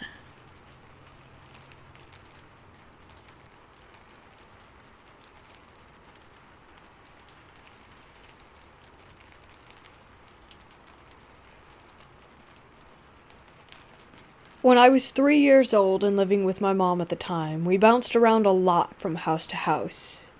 We ended up moving into a house that was just a few blocks away from my dad. I just want to state that these are my very first memories. I don't remember anything before this house. That's how traumatic that it was for me. But I'll do my best to explain these experiences in an adult version because I was 3 at the time and still hadn't learned to talk very well. So we move in, and I don't remember anything out of the ordinary happening right away, but soon I would start seeing this red man or bad man or fireman. My mom told me that's always what I would call him, because I have very little memory of what I would call this thing. I vividly remember it wanting to hurt me. I don't know how I knew, but I knew that I wasn't safe every time I saw him. Sometimes he would chase me down the halls or come through the walls, and I would run to my mom trying to explain what was happening. My mom said that I would run up to her crying and shaking, saying that the bad man was trying to hurt me. This thing kept going on, and eventually something else started happening. Every time this red man would try and hurt me, this new entity would show up. I say entity because I couldn't tell its gender, and I don't remember it having a face, but it was like it was a glowing ball of light that would chase away the bad man every time he was around. This went on for months before I finally moved in with my dad. Because I was so scared constantly, I actually developed a stutter, and my whole body would tremble. One day while living at my dad's, I was drawing, and my mom asked if I could draw what I was seeing. I was drawing in a coloring book, and one page had an angel on it, and I started drawing circles around it because I couldn't actually see what it was. In my mind, it was just a big ball of white energy. I'm not Christian and don't believe in angels or demons, but I do believe in negative energies and positive ones that could maybe manifest into ghosts or spirits. So at this point, I had permanently moved in with my dad. I went to speech therapy for a long time to fix the stutter, and now, even to this day, my hands shake. Apparently, it's called trauma tremors. After moving in with my dad, my mom and brother, who had never seen anything weird like I did, just saw my reactions to it. Both started experiencing things. Not as bad as what had happened to me, but still creepy as hell. My mom would start to hear the piano play, and my uncle played the piano, so she thought that it was him playing it, until she walked over there and realized that no one was in the room. My brother would see shadows and lights turn off by themselves, but that's all that really happened to them. My mom eventually moved out of that house because too many things were going on and she really was getting creeped out. Me and her moved into a trailer, and the first night there, I was laying in bed with her, and I was apparently staring into the bathroom. I don't remember this, but my mom does. And she asked what I was staring at, and I said, "There's a man standing in the bathtub." And she then asked, "Is he a good man or a bad man?" I said, "A good man," and went to sleep right after. We later found out that the owner of the trailer before us was an old man who had died. Ever since then, I've never seen any paranormal things, but I can still sense if houses have good or negative energies. Believe this story or not, but it was very real to me and has permanently given me a tremor. When I was older, probably around 7, and could fluently speak, my family asked me if I remembered what had happened at the house. I guess they thought that I forgot or had made it up. And I told them the story in astounding detail, and it freaked everyone. Me and my mom occasionally talk about this from time to time because we still don't know what had happened. We just know it did, and that it was messed up.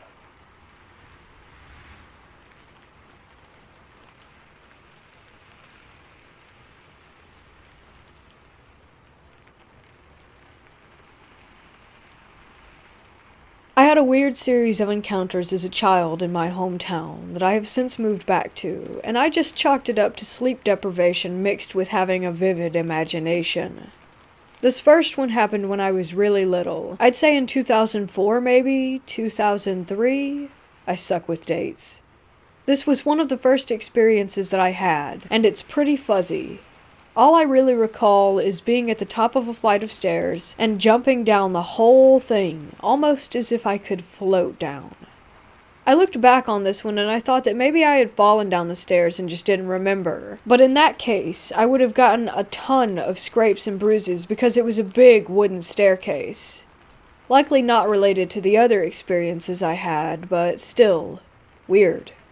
There was some weird stuff in between these two, but I'd rather just get to the meat of it. Anyways, here's the biggest one that really bothers me. When I was in middle school, I was incredibly rebellious, and decided to try running away from home in the fall of 2014. I got up in the middle of the night, and just decided to walk straight down the road. Not sure what my plan was there. Anyways, I ended up following the highway until I ended up around Thunderbolt, east of where I lived, and was stupidly proud of myself for not chickening out, and that I'd stopped crying. Anywho, I wandered some more, hopped some fences amid my adrenaline high, and ended up in these dense, really trashy woods. I started thinking over things, and crying again. Then I heard what sounded like my mom calling out my name from up on the highway, and instinctively ran away from it. I remember looking up to the highway and just seeing a person go limp and fall off the side and under the overpass in my direction, then start running toward me on all fours like some kind of creature. It was super dark, and I couldn't make out any features at all, and I wasn't interested in getting closer. So I just ran like the damn wind until my legs were shaking and I sat down in the underbrush. I was resting for a bit and still shaking, and crying and all that. Then I heard my mom calling my name again. It sounded like it was the exact same volume, like it was from the same distance away. It almost sounded like a mosquito buzzing super quietly in my ear. I passed out for the night, and then found my way back home in the morning. I thankfully ended up getting home safely, and all I got was bars on my window, scolding from my mom, and a sandal to the head. Oh, and sleep paralysis just about every night of my life since.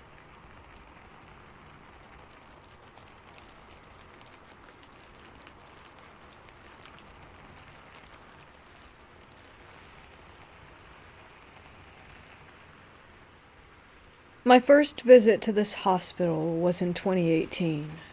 After searching for the address for a while, I came across one that looked accurate enough and went on my way to that lost place with a friend of mine. We arrived, astonished by the size of the complex. I didn't do a lot of research before that. I just knew that it used to be a hospital and was built during World War II, and by the address, it seemed legit. On our way down from the parking lot to the lost place, our excitement was growing. But so was our anxiety for reasons that we just couldn't ascertain. We make our way onto the complex at the part where the main entrance was before, and the air felt really dense. My friend felt the same way, but we brushed it off as just being a bit nervous, just ourselves, and we started to walk past some buildings at the entrance, completely focused and being amazed. At some point, my pulse must have slowed down due to me being focused on trying to take in everything I was seeing, because I noticed that it increased in speed when we reached the buildings where I suspected that the patients would have been. It felt like there was strong electricity in the air that made me feel even more uneasy. That's when we heard a door slam behind us at one of the buildings. We, of course, completely froze. The sound came from a building that was pretty far away from us, and that sound was very loud. There was no wind at all that could have caused the heavy doors to slam like that. The trees weren't moving, nor did we hear anything else. Just one door that decided to slam shut on its own. We nervously chuckled and decided to move closer to the exit. I asked my friend if I should record this visit on my phone, and she agreed. We both turned on airplane mode and went on our way. Whether it was due to our anxiety, or us being too alert, or something actually being there, we would turn around or stop walking at the same time, asking the other if we had heard that sound. Sometimes the sounds behind us resembled soft footsteps. Other times we would hear silent whispers that we couldn't quite make out. At some point I began to question my sanity, but I knew that there had to be something there to make such specific noises, loud enough that my friend would also hear them, as I did. As we were walking toward the actual exit, we stopped to look at one building and we heard a very, very loud bang behind us, making our walking become very determined as we made our way to the main street.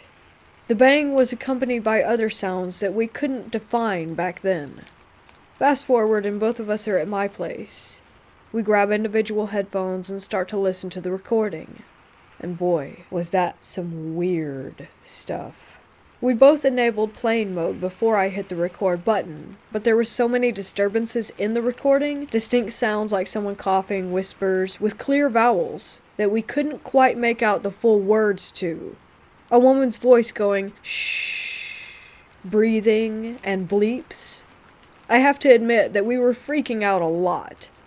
I was almost crying because I found it to be so chilling. The thing that baffled us the most was the loud bang that made us leave. I swear to you, it wasn't there. At all. Not the bang on the recording that startled us so much that made us leave the place, but silent sounds? You can hear us being startled and agreeing to leave immediately, but no bang could be heard on that recording, and it's still not there. I held my phone the exact same way that I had been since I started that recording. I didn't put my clothes against one mic. The mics weren't broken after a test recording that we did. So there should be a banging sound, but absolutely there is not. And I have no clue why that is the case. That hospital is a really special place. From later experiences there, I have come to possible conclusions as to what kind of paranormal things occur.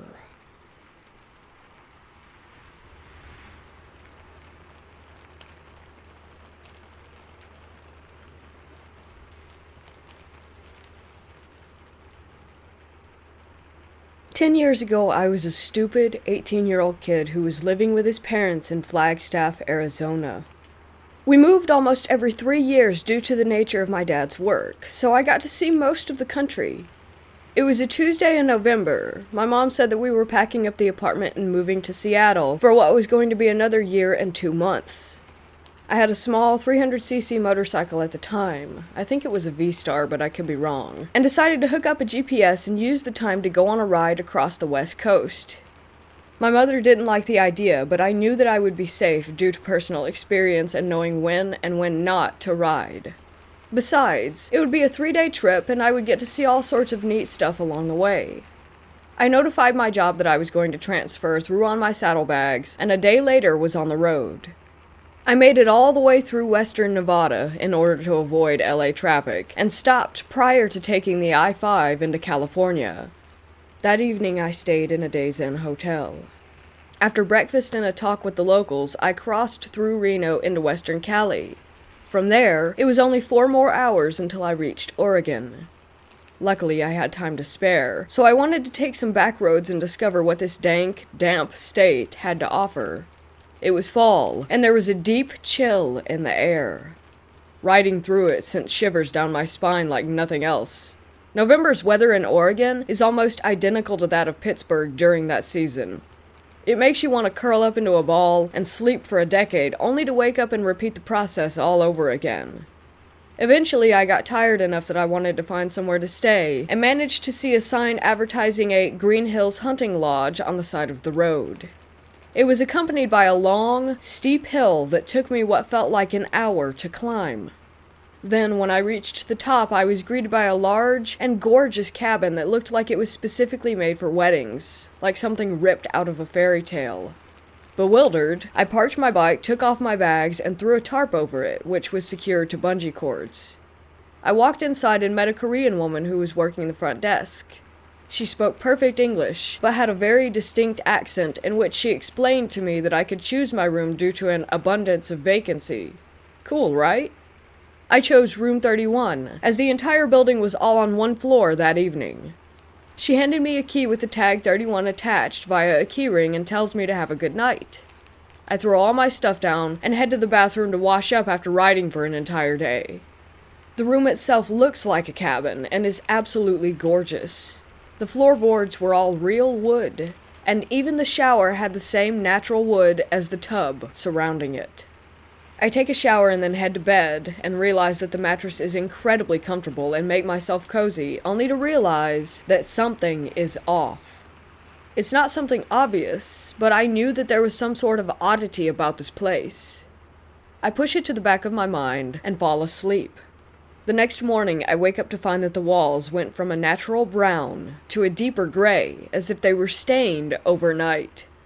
This wasn't a result of natural lighting versus LED. The room was without a doubt a different color.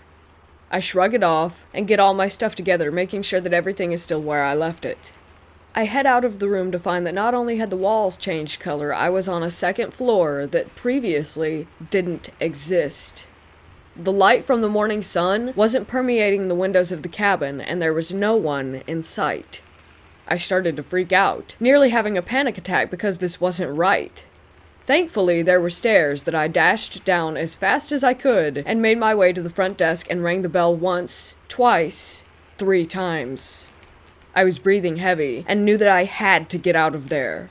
No one was coming to check up on me after about 10 minutes of waiting, so I dashed out of the doors and into the lot. I ripped the tarp off of my bike and looked back at the lodge. It wasn't the same. This was a broken down, abandoned, dirty building that looked as though it was about to be condemned. I didn't want to ask any more questions, and rode off as fast as I could. That place still haunts me, even to this day.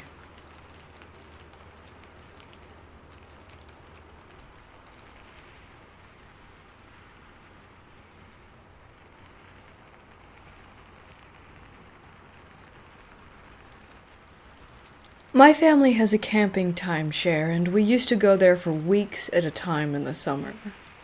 My dad had to work, so he would stay at home Monday through Thursday and come and meet us at the campgrounds Friday through Sunday. The campgrounds had a pool, a miniature golf course, basketball courts, and we'd gone for so long that my mom was comfortable letting us wander since there was only one entrance and exit. When I was around 8, but was fairly small for my age, so I looked around 5, I met a little boy who was camping with his single dad for a few days. He came to our campsite a lot, and knew we were staying for a while. I was pretty sad when he left, but his dad said they'd come back sometime soon. A few weeks later, his dad came back to the campsite right after my mom left to take a shower. He told me his son was coming later that week. He asked where my parents were, and I told him my dad doesn't come until Friday and that my mom always takes a shower at this time. He said bye and then left. The next day, he came by at the same time and told me that he had just found some kittens and asked if I wanted one. I said yes. He told me he kept them in his tent and that I could come pick one out.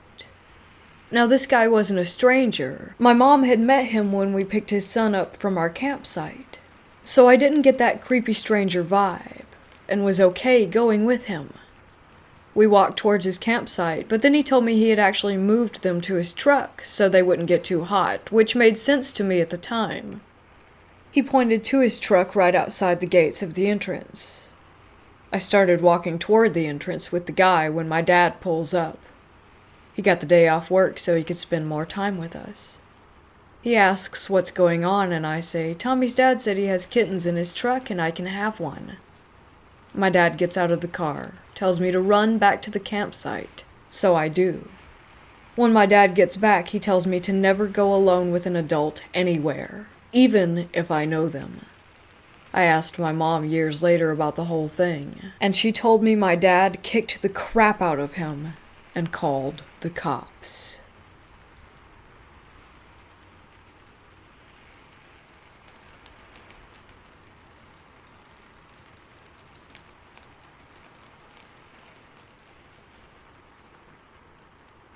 This is a real story in this area. People actually report seeing this. It's a tale that comes from a little town in Lancaster County, a place called Elizabethtown. It's called the Purple Light Bridge, and it's a story that began in the early 1900s.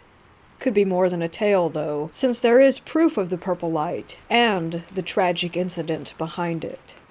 So one of the tales is that a young boy is struck by a train on the bridge that intersects between Turnpike and Road Street, which is where the train station for Amtrak is. It supposedly happened in 1934, and some people claim that there is proof of the accident. So after the boy's death, it is said that late at night you can see a purple light on the bridge or in the gorge where the train track ran into from the north heading southwest.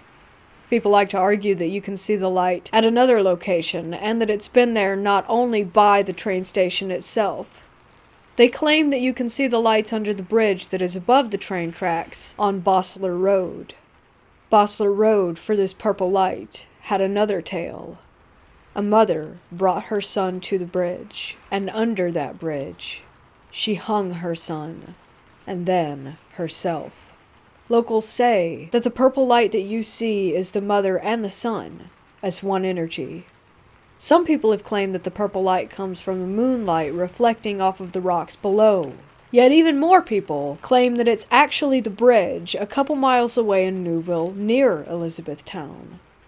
I have not yet tried to investigate, but certainly intend to.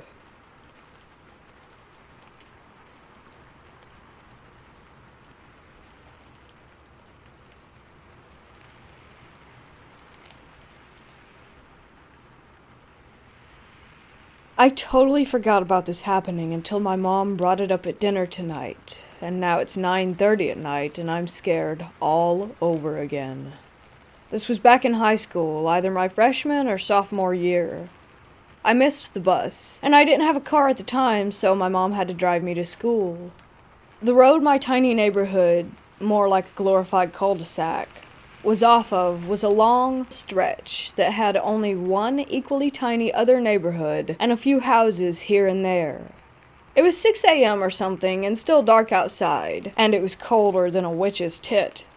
As we were pulling out of the neighborhood, my mom and I both saw these 3 children in blue and white private school uniforms standing side by side, shoulder to shoulder at the entrance of the neighborhood on the sidewalk.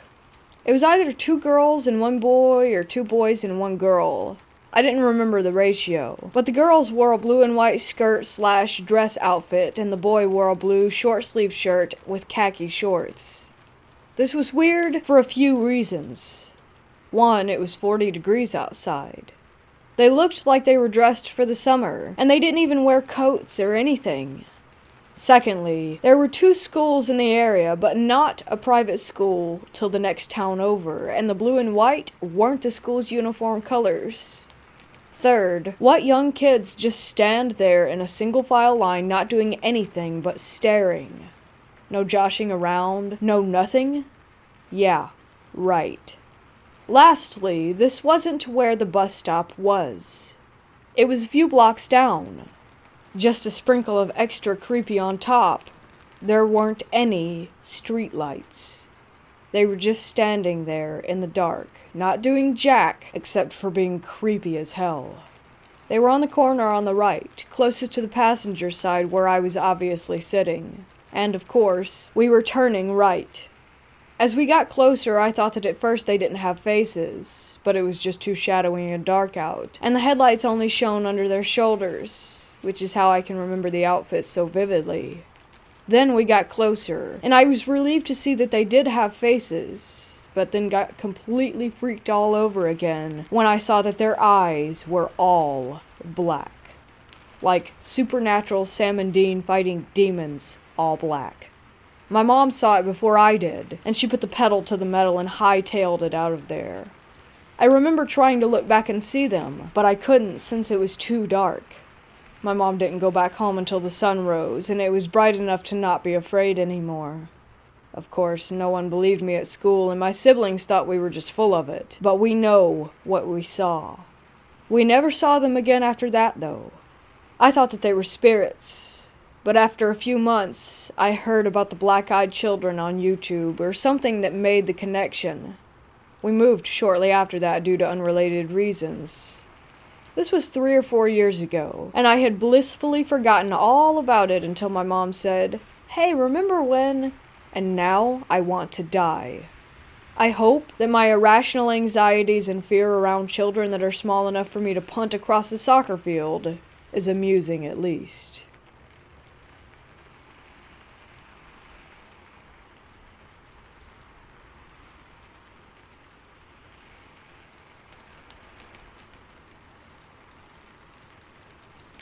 Back in the early 80s, my then boyfriend moved into an apartment in Brockport, New York to be closer to his college. It was a nice 2-bedroom. The building was about 5 years old. It overlooked the parking lot of some plazas with a burger monarch that he worked part-time at. Every night, from the time we moved in until I moved out, I had one of 3 creepy dreams. One involved being back at my parents' house, where the stairs up to the attic are in my closet, and either an infestation of snakes or something oozy and rotting was sort of slurping its way to the stairs to make its way down. The second dream was of being lost and unable to find the apartment building. The big kicker dream involved it being moving day, and as I walked around trying to decide where to hang the spice shelf, I noticed black and red writing and smears on the walls. I remember thinking to myself in the dream that they should have been painted over. The night before I moved out, the dream continued with me being in my bedroom, and there was a guy in a hooded robe standing and leaning against the doorframe watching me. I woke up when Keith got home from his work shift, and he asked me why I didn't wave back. See, he had one of those great hooded velour bathrobes, and he had waved at a hooded figure in our bedroom window thinking that I had gotten up to watch for him coming home. I wasn't standing there, and wasn't even awake. When we were moving out, him back to the dorm and me to a different branch of my company, we found a little medallion with some of the glyphs that I had seen on the wall in my dreams. Luckily, who or whatever it was didn't follow me, and a friend warded the heck out of my new bedroom.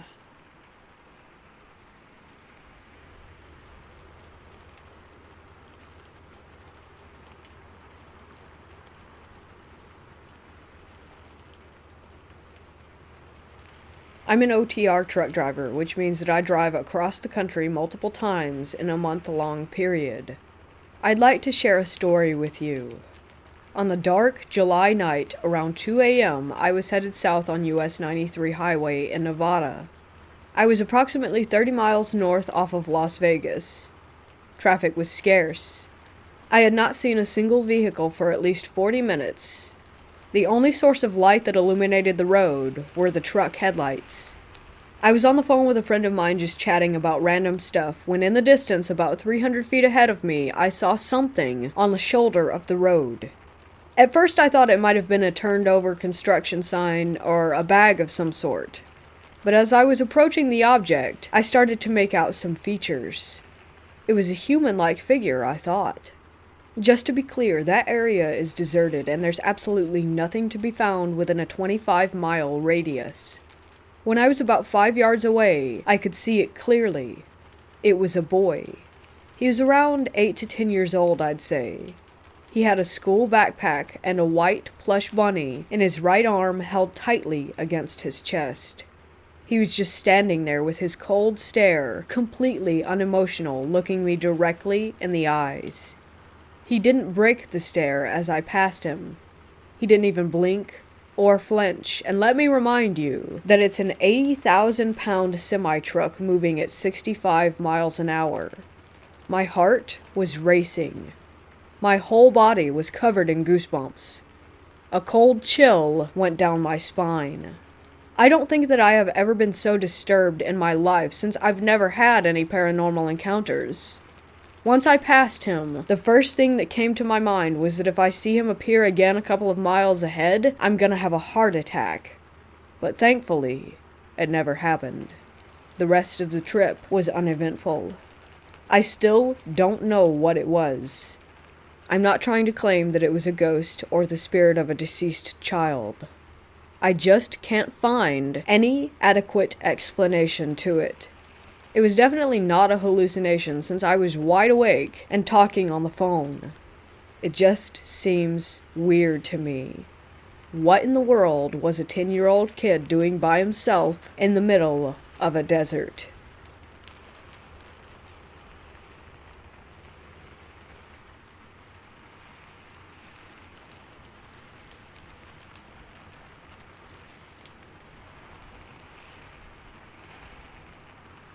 As an 8-year-old child, I was given a porcelain doll by a very dear family friend, Miss Marion. She was all the time coming across things and giving them to me. This doll was the last thing she gave me. I was never really into dolls at all growing up, but I took the doll and placed her in my room in a small, child-sized rocking chair. The chair sat right next to my closet and dresser beside my nightlight. The doll was very pretty. She was dressed in a peach and cream colored dress with an apron and petticoats. She had little black Mary Jane shoes that, when removed, showed her delicately painted toenails. Her body was soft, only her head, forearms, and legs from the knee down were porcelain. Her lips were pink, and her dark brown hair hung in slightly frizzed and now loose curls. Her eyes were brown. Her cheeks a rosy peach color, all like mine. Miss Marion had a point of saying that the doll reminded her of me, which is why she gave her to me. From the moment that doll came into my house, things began to happen.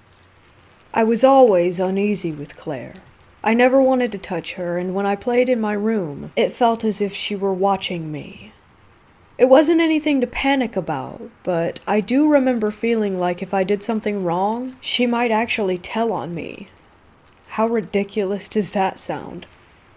The first real occurrence I remember was when I was reading in my room. Ghost stories, if you can believe that. When a musical carousel horse that sat on my dresser began to play. Not just a couple of notes, like old mechanical music boxes will do at times, but like someone just wound it up fully. I sat stunned and stared at the little horse as it moved up and down in time with the music, and then it just stopped. Not wound down, just suddenly stopped. I was a pretty brave kid. I didn't run, and I didn't tell my mom. I just let it go. The next thing that happened was the voice. For several nights, and on into these years, I was woken up by what sounded like a woman inches from my face shouting my name. I would jump and sit up and find my room empty. Those happenings died down after a few months. She then started to plague my little brother with the same thing, and now that he and I are grown and gone, she's moved on to my dad. The little things started to get to me. I'd put something in a certain place only to find it later on the floor or on my dresser, right next to Claire. All my missing items eventually turned up around her. Once a ring ended up in the pocket of her apron. Books would fall off of my shelves, and a perfume smell would sometimes fill my room. The doll itself didn't smell at all, but the air around her would.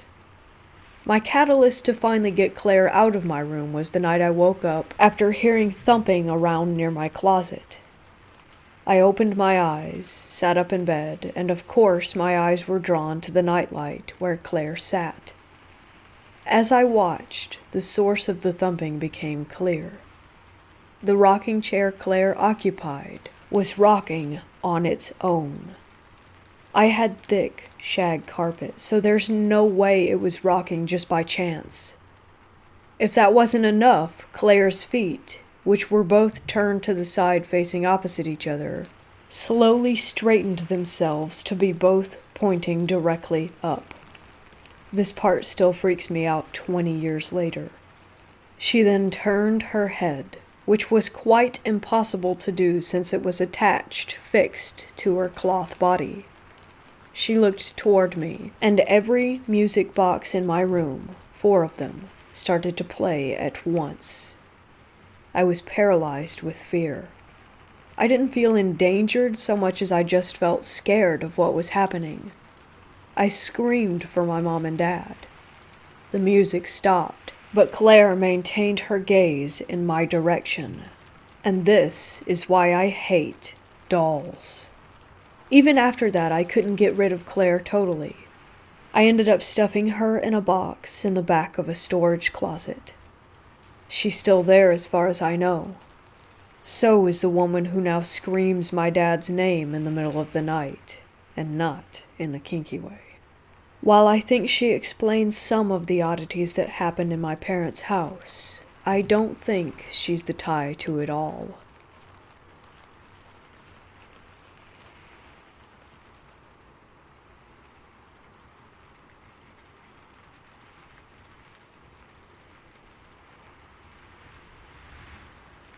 Since childhood, I've had my fair share of paranormal experiences, especially while sleeping.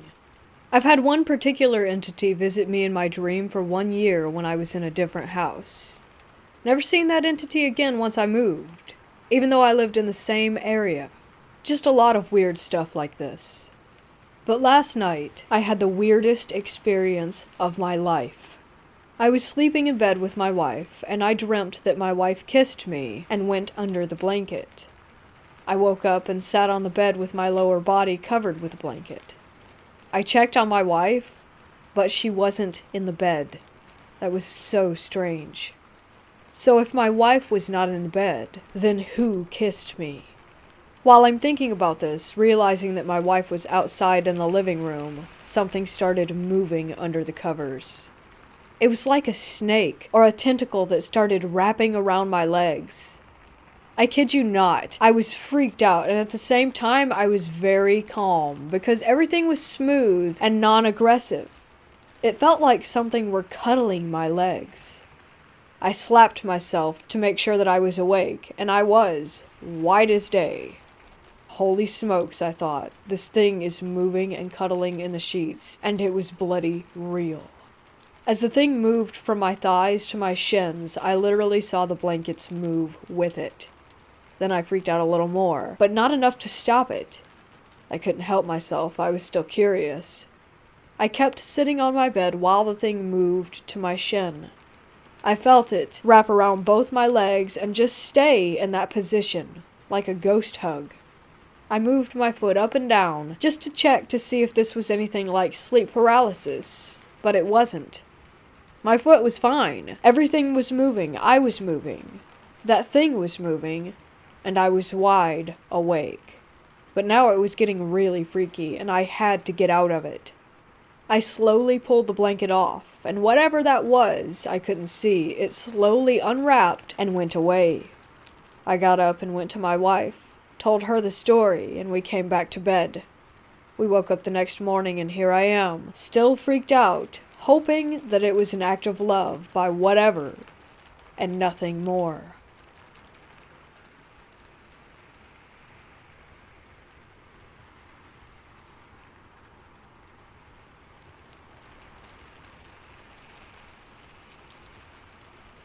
I live in a forest outside of a large Croatian city.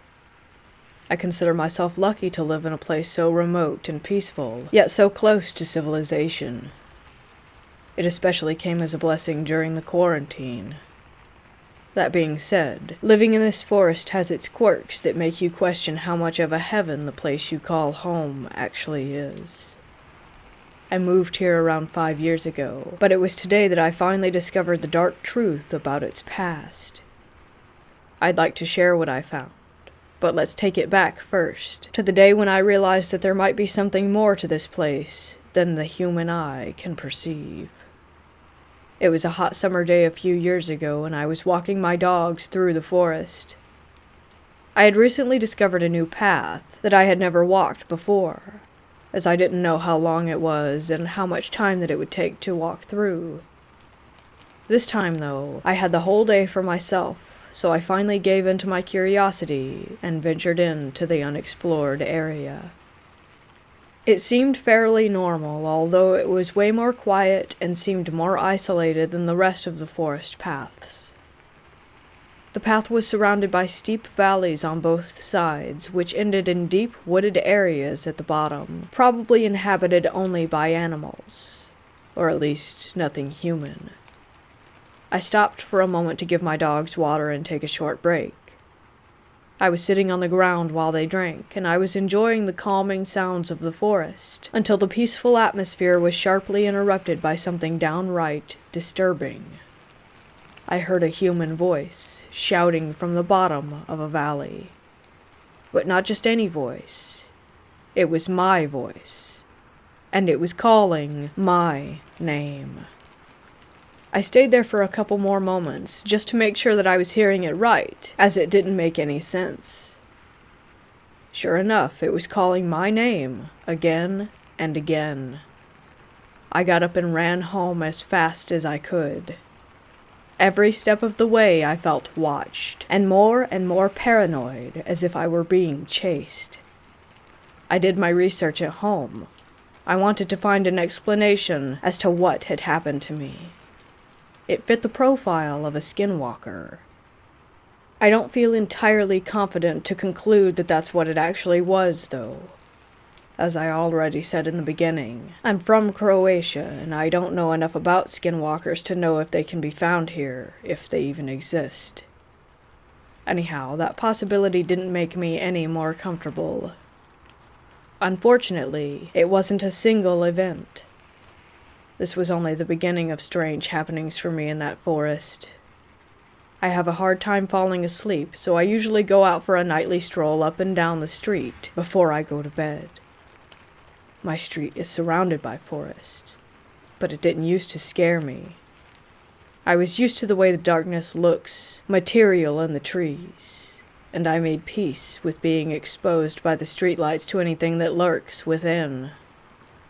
After what I encountered, though, I can't shake the feeling of being watched, and the sound of leaves rustling as if someone were walking in there in the dark, every night that I take that walk. I will also sometimes hear my name being called from a distance, just like that summer day. I play it safe, so I casually stroll back into the house when it gets too intense, when I feel surrounded by invisible eyes preying on me, just waiting for the right moment. You have to play it cool. Don't let them know you know that they're there. Seem completely unbothered. Now, that skinwalker theory had stuck with me for a long time, even though I can't prove it. I feel like I was being stalked by one. That wasn't until today, when I found out about something I think I should have known a long time ago. I always knew my forest is an unusual place. Part of it is a memorial park, full of strange monuments. I thought those were just there for soldiers that died during the war, and didn't think much else of it. I'm currently in my 4th year of high school, and we're learning about the World Wars, so that sparked some curiosity to find out more about the forest. What I found left me in shock. Basically, horrible war crimes had taken place exactly there, and the ground is filled with mass graves of the executed and tortured soldiers. According to the official site of the Memorial Park's virtual museum, it is the quote-unquote site where the worst mass war crimes in the modern history of the city of Zagreb were committed. I was shocked, to say the least. Finding that information left me completely speechless. You'd think I had finally gotten my conclusion, an answer to what it is that haunts my forest. Instead, it just left me with even more questions. I don't know what entity spies on me, or what its intentions are. I don't even know if it's an individual, or if there's more of them working in unison against something that doesn't belong. The only thing I know for sure is the way it feels.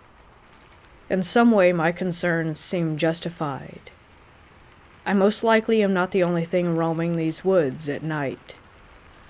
The forest feels heavier now. The weight of the truth combined with the burden of worry leaves the night air tingling with tension. Oh, how the tables have turned. The presence I worry about the most right now is me. I might actually be the one disturbing the peace of things that were quietly buried in the soil. As much as I don't know their intentions, they also don't know about mine. I wish there was a way to make it clear that I approve of their ownership of these grounds, that I am okay with being merely a guest, privileged by their peace. So until further notice, I am the one haunting this place.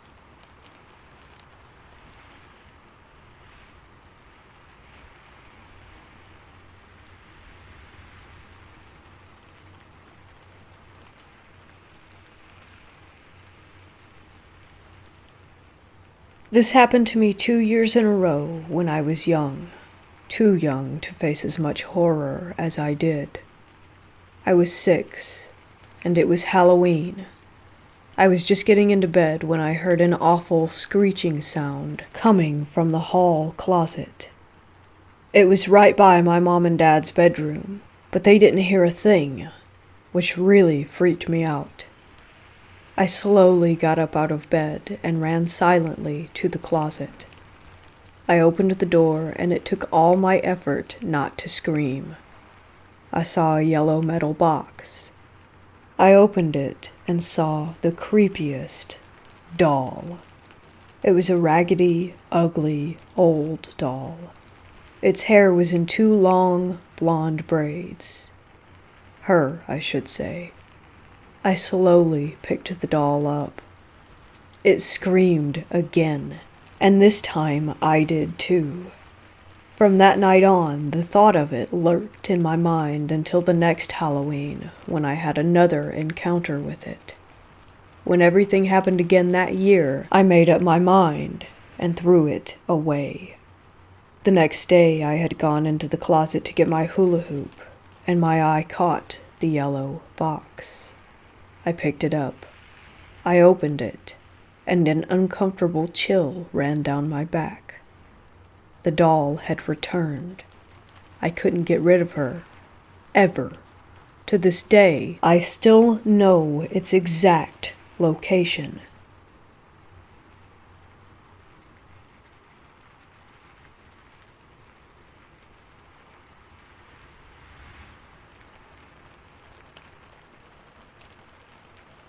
In 2017, I was in Northern Ireland for a college field trip.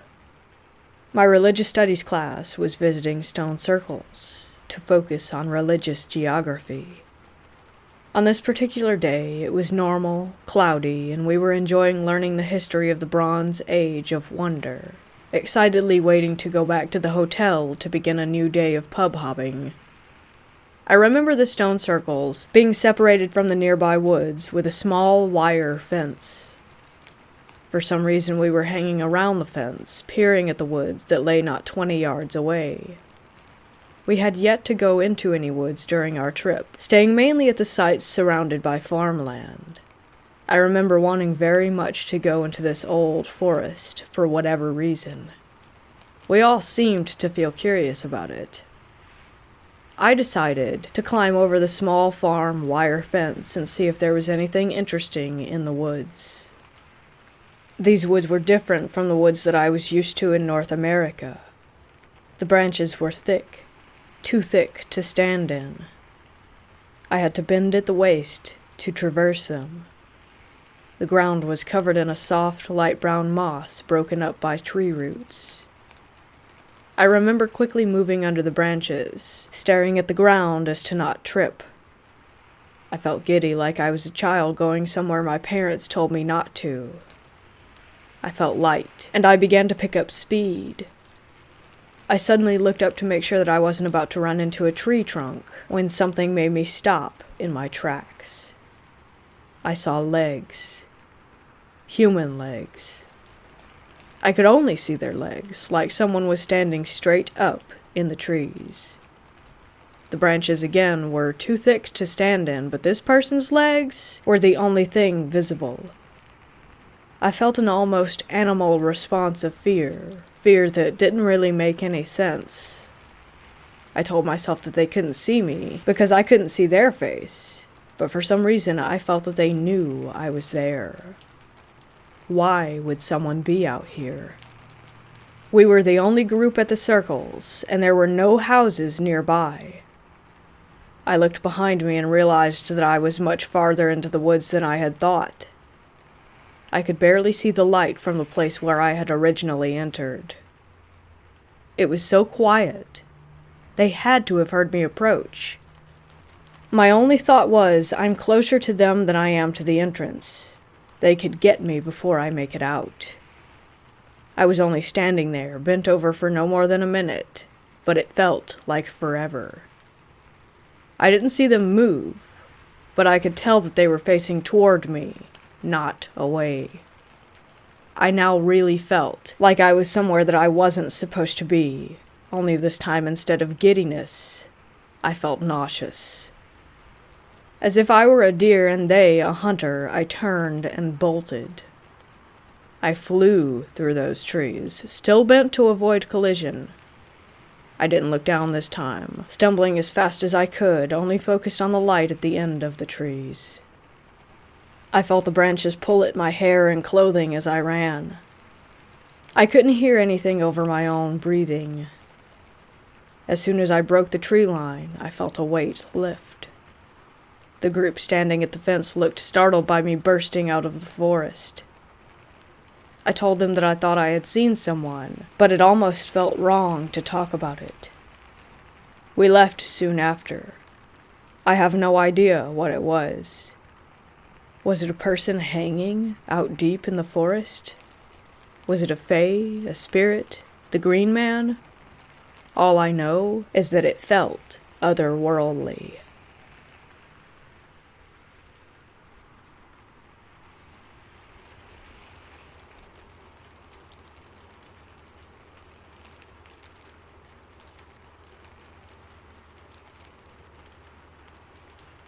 I finally talked my friend into moving from Seattle to Texas.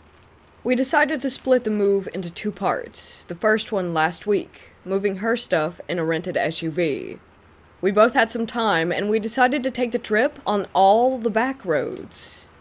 We stayed at a mineral springs resort in the middle of nowhere in Oregon that was amazing. On the second day, we got up to drive to Vegas. We took US 50, which is known as the loneliest highway in America. I will admit that before this, it had been 8 to 10 hours before we had had any human contact. I am a former over-the-road trucker and a US veteran, so I'm used to traveling to different places and being in new surroundings every day, but it also taught me to listen to my instincts. Let me tell you, did they come in loud and clear while on this trip a few hours away from Vegas we stopped to get gas. As we rolled into the place, I just thought it looked aged, very dated. My friend decided to get gas. I walked inside to look at the place and get some snacks. I can honestly say that I can't point to any one thing that was wrong, but the feeling that overcame me was indescribable. It basically told me that the place was, well, the phrase that I would use is out of place, and that I needed to go right then. Now, I'll admit that this could be my own experience, and maybe because I had such a bad feeling that I was imagining things, but the minute I decided to leave, without buying anything or even using the restroom, I swear everybody in the place started looking at me. And I don't mean just the employees, but the patrons. I walked quickly to my car and told my friend that if she believed in instincts, that we should just get in the car and leave right that second. We did, and we did not breathe easy until we were about 10 miles away. That was my spooky encounter in the middle of Death Valley.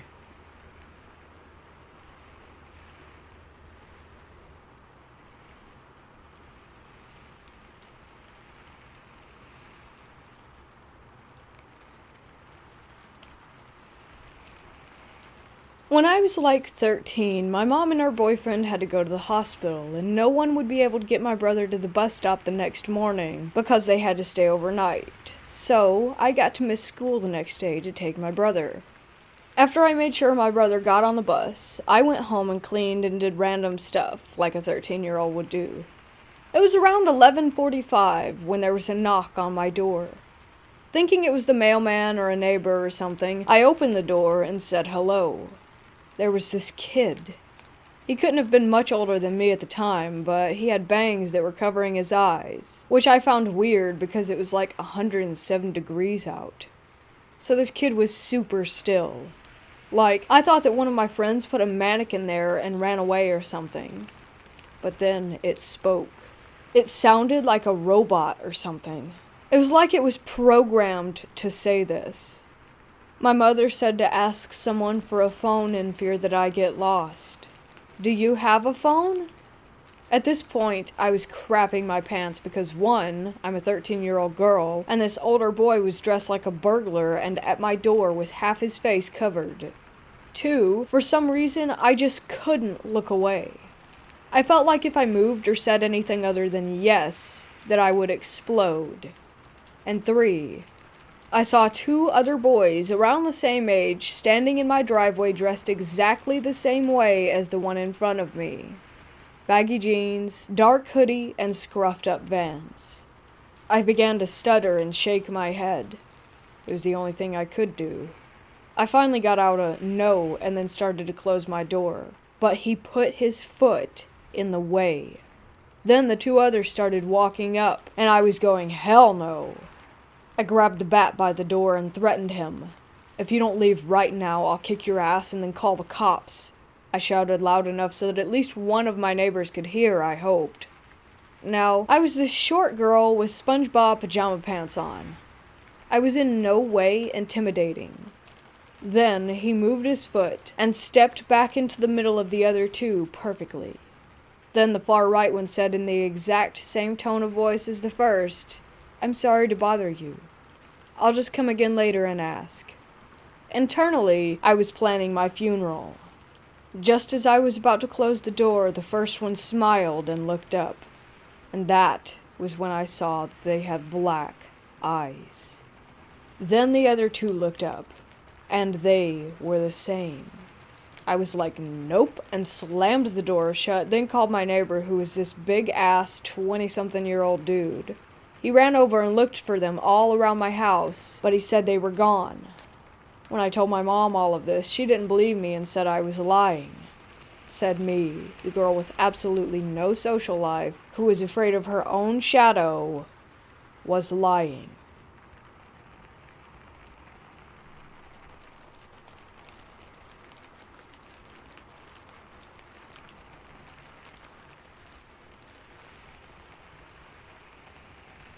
You have no reason to believe me, and you probably won't.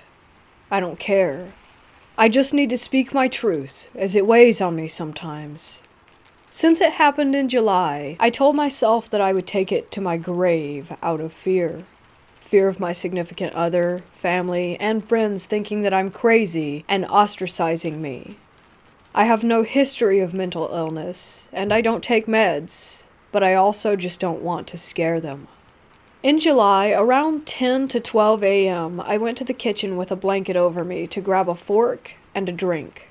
I was carrying the drink in my right hand and the fork in my left as I struggled to keep the blanket wrapped around me. As I was heading back to the living room, I realized that the downstairs light and the ceiling light were on. I turned off the downstairs light with my left hand and looked to confirm that it was off. The ceiling lights were closer, so I continued on to turn the ceiling lights off behind me while looking down the stairs. The ceiling light flickered and burnt out, and I froze. A blue light appeared at the bottom of the stairs, and I cried. But it wasn't out of fear. I was already in a good mood, and it felt comforting. I stared, and tears continued to pour down my cheeks.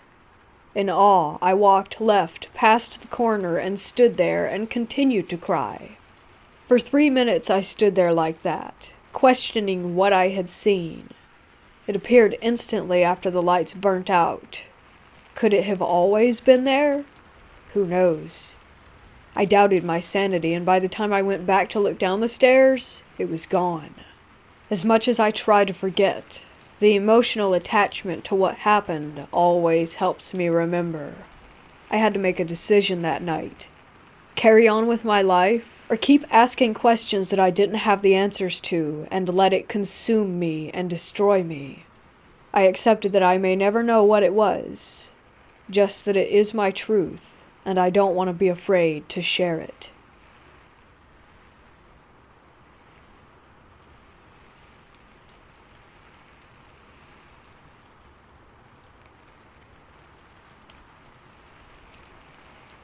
I have not been able to stop thinking about this experience since it happened about 10 years ago. I have never felt anything like it. Myself and 2 friends went for a walk in our local forest. I tend to walk fast, so I had walked on ahead of them. I got to a certain part of the forest, and literally from nowhere, I was struck with the most overwhelming feeling of terror. It was so strong that it literally stopped me mid-stride. I froze and could not move. I was petrified. There was nothing and nobody else around. Then I get what can only be described as a certainty in my head. It couldn't be accurate to call it a voice, rather an overwhelmingly strong sense of knowing that I needed to look to my left. I did so. There was still no one and nothing there, except for a big crack in the side of the rock face that basically made for a small cave. Whatever it was, I knew that it was in that cave, but physically there was nothing to be seen. I am not easily freaked out. I cannot impress on you enough how utterly terrified that I was in that moment. And this was the middle of the afternoon. Had the next part not happened, I could have dismissed this and thought little of it. But it did happen.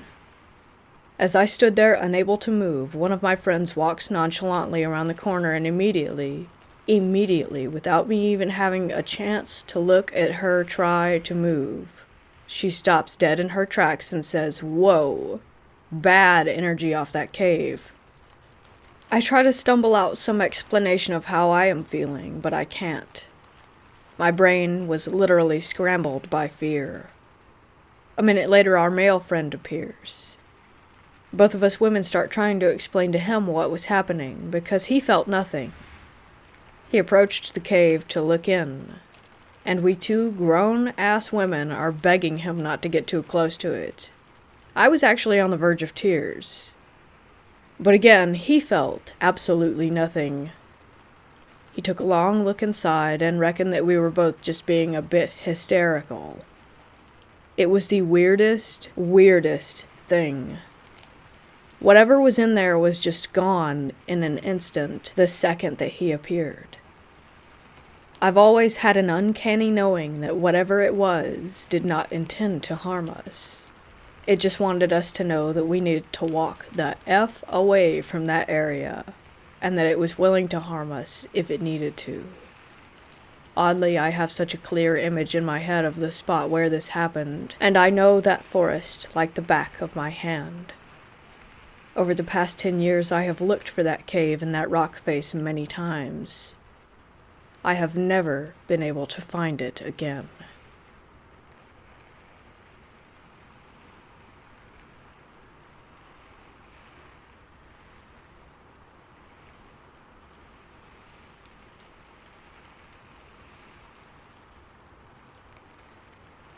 So I found this old, abandoned, broken-down house in the woods close to where I live. I've only lived here about a year. I was alone walking around it, trying to see if I could have a peek inside. While I was walking around and whatnot, I felt a bit scared, but I pressed on.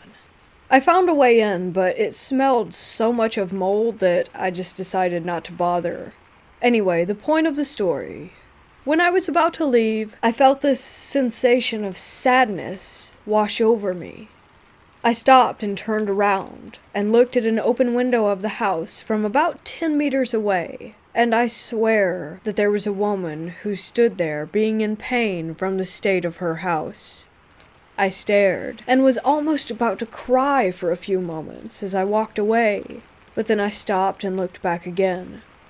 I almost felt drawn to the house, not wanting to leave, but as soon as I got away from it and was walking back home through the forest, the feeling of sadness left. On a side note, the day before I had walked through a part of the forest where a lot of trees had been cut down and a lot of branches and bark were scattered all over the ground.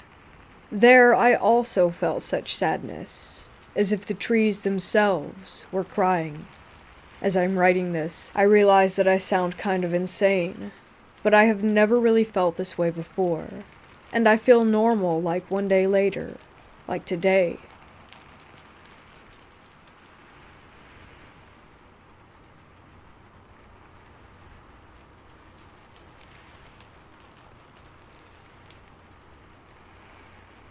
My mom and I were camping in our kind of local national park in the Alps. I had a headache and had slept rough that night, but nothing special other than that. My mom, who I thought had slept well, apparently really did not. The next morning she told me about dreams that she had, and that they were incredibly realistic, that they had kind of scared her. She thought she had heard men talking outside of our tent in a foreign language, and thought that we were about to be in trouble, being that we were two women alone in the middle of nowhere. Then she saw a woman walk slowly just next to our tent while looking at us. She was wearing this sort of farm outfit. Next, she saw a whole lot of people dressed in white, in trenches, just there. I will add that this national park is also the site of a World War battleground. Sometime after, she was just looking at where we were on Google Maps and saw that there was a single flashing dot on the exact spot where we had slept. Then, looking for it again, it was gone. I didn't feel or see anything particular that night, and never would have thought that my mom was having such bad dreams. We thought that what I had was sleep paralysis, with the visual hallucinations and all. But now that we talked about it again, this feels more like an encounter than a simple sleep paralysis episode. We're both okay. We're just wondering at the weirdness of it all.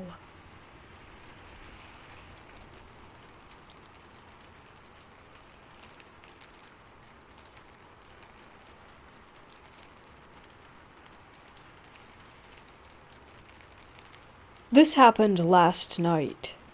I am currently car camping. I woke up last night for a whiz, and while I was doing my thing, I could see a floating, irregularly shaped light off to my left, about 2 meters, 6 feet, away. I didn't feel scared, more of a what is that kind of feeling. I'm trying to think of the best way to describe this, so please bear with me. Its appearance was kind of like a parallelogram, except the short edges were jagged and ripped into 2 long appendages. It was kind of a milky white in color, with no light emanating from it. It floated in a straight line and came to a tree where it did 3 little hops and then disappeared around the tree. I finished my business, but didn't have my phone. I did have a flashlight, so thinking it was someone in the trees, I shone the beam through the trees, but nothing reflected back. I turn around to go back and get in the car, and the light thing is dancing around the back of my car, right beside me. I was able to walk up to it and try to touch it. I say try because my hand just touched the car. But the even weirder thing was that when I touched it, my hand created a shadow over the top of it. It was like it had no feeling at all, like just going through air. After it floated around the car, it disappeared around the side, and I lost sight of it altogether. I climbed back in the car for sleep, but was incredibly baffled, and prepped my phone just in case that thing floated through the window.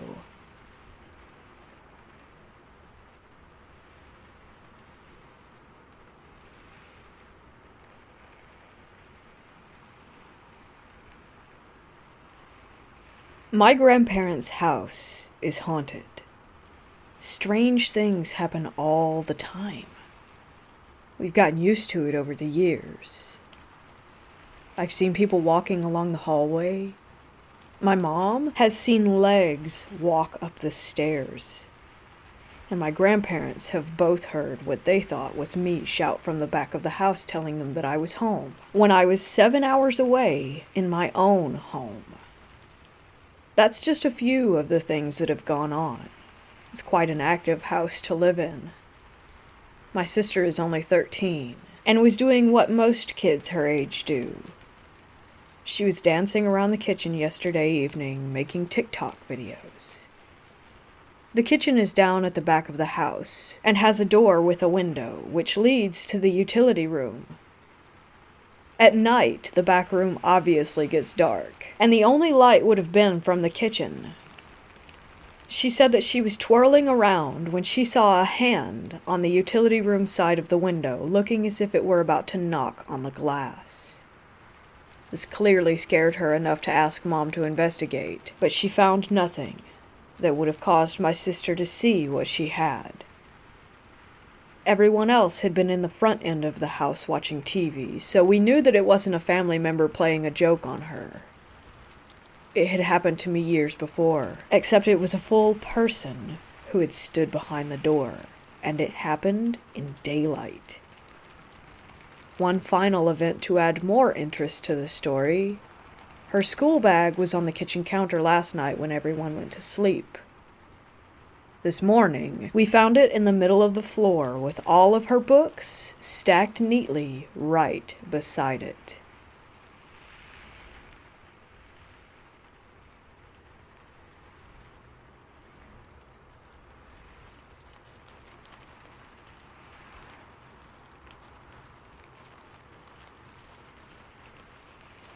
I was home alone on Thanksgiving. It was 2015 around evening time, and I heard some knocking. Being in a festive and playful spirit, I opened the door without looking, and automatically felt a deep sense of regret, sort of like a literal, oh shit, moment. I didn't know where it was coming from until I actively started trying to place what was wrong with the situation, and that's when I realized they didn't have any whites in their eyes. For a second I thought, isn't Halloween over? And was confused until the oldest boy made eye contact with me. And that's literally when I felt like I was staring death in the face. They wanted to come in, and the way they spoke made it seem like they knew what I was thinking and were actively mocking my helplessness. I slammed the door on them, turned all my lights on, and started watching TV while they stood outside and would occasionally knock. I felt like I lost a good 6 hours of time because I don't even remember when I fell asleep or what I was last watching. I remember when I first sat down, Gabriel Iglesias was playing, but I don't remember anything. When I woke up, it was around 2 a.m., and the lights were all off, and there was only static on the TV.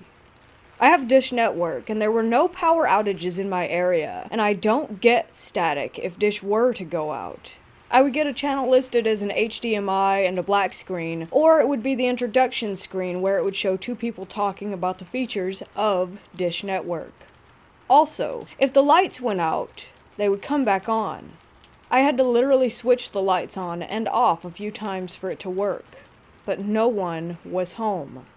After that, I would occasionally see them outside, and every time it would be pin drop silence, and my lights would occasionally go out or something would lose power like my dish. One time my phone that was at 63% dropped to 1% in 5 minutes. After a few months of being afraid of every knock, I decided to call an imam to bless the house. I also saged the house and brought a lot of different surahs, psalms, to put in every room, including the bathrooms. Since then, the visits have stopped. However, a few months after that, I remember hearing a blood-curdling scream and a banging sound on my door. I looked through the peephole and saw nothing. A few months ago, maybe 2 or so, my mom and I heard a banging coming from the front door, and same thing.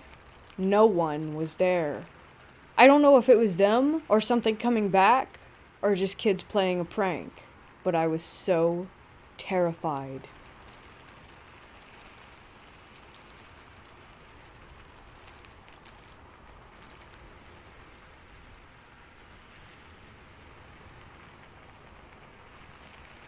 Two years ago, I was hanging around with a group of mates in a small forest. Now, we've done this before more than once, and never really had anything weird happen, except on 2 separate occasions. The first encounter that we had was a weird formation of stars slowly moving around in the sky in a triangle, and within a span of 2 seconds going incredibly fast and moving out of our view. All 7 of us saw this, so I know that it wasn't just my imagination. Now, the second encounter freaked us out the most. This happened at exactly the same location as where we saw the star formation. We were just casually hanging around in the midsummer, when around 2:30 out of the blue I saw someone standing near us. I should point out that he was standing behind one of my friends, who I had just talked to about 3 seconds before. Everything about this guy struck me as off-putting. I should also point out that it was about 30 degrees Celsius at this time, but this guy was wearing clothes that you would wear in Siberia during the winter. He also wore sunglasses despite it being nighttime. The moment that I saw him, I instantly felt an intense sensation of dread. The others felt this as well. I asked him what he was doing here, and he just said, listening. After he said that, he moved a couple meters, but there was something really wrong with the way that he moved, as it looked like this guy glided over the ground. Because he got closer, I told him to stay back, and he just looked at me. In that moment, my fight or flight was kicking in hard, and I got the feeling that this guy was a genuine threat, so I got ready to defend myself if he attacked us. But just a second or 2 after, he looked at me again and just vanished. Like we were all looking at him, and one moment he was there, and the other, he was just gone. After our initial confusion, we decided that we should book it out of there, and we just ran as fast as possible out of the forest. Just a few notes. We didn't use any substances that could have influenced what we experienced. We didn't consume any drugs, alcohol, or anything else. We also remember quite well what happened that day. We're also well known in that forest, and because it's quite small, we have been everywhere in there, and never have we found any signs of homeless people, or anything like that.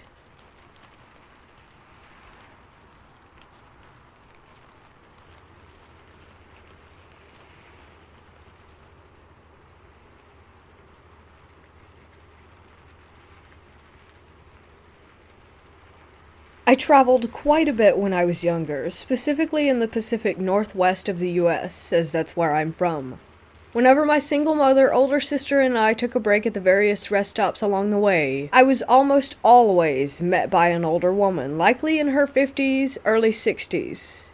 She offered my sister and I a variety of treats, generally hot cocoa and cookies, or lemonade depending on the weather. We always took it graciously.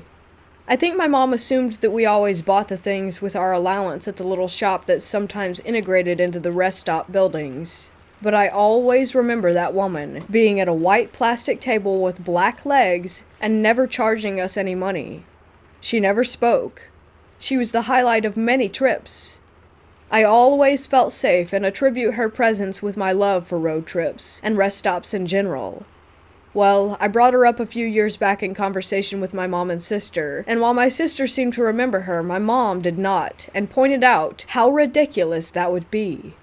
I honestly hadn't thought much of it since I was 8 or 9, and just took her to be part of the travel experience. But our trips spanned everywhere between Idaho and California, and I know that I saw her at least once every trip from ages 5 to 8. As the chances of us coincidentally meeting so often without my mom noticing are very slim, I can only assume that there was something going on.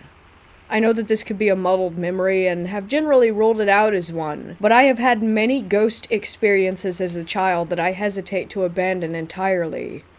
Does anyone else have any similar experiences that might be related? If this kind woman is still helping wandering children keep their bellies warm, I would love to leave her a thank you on my next voyage.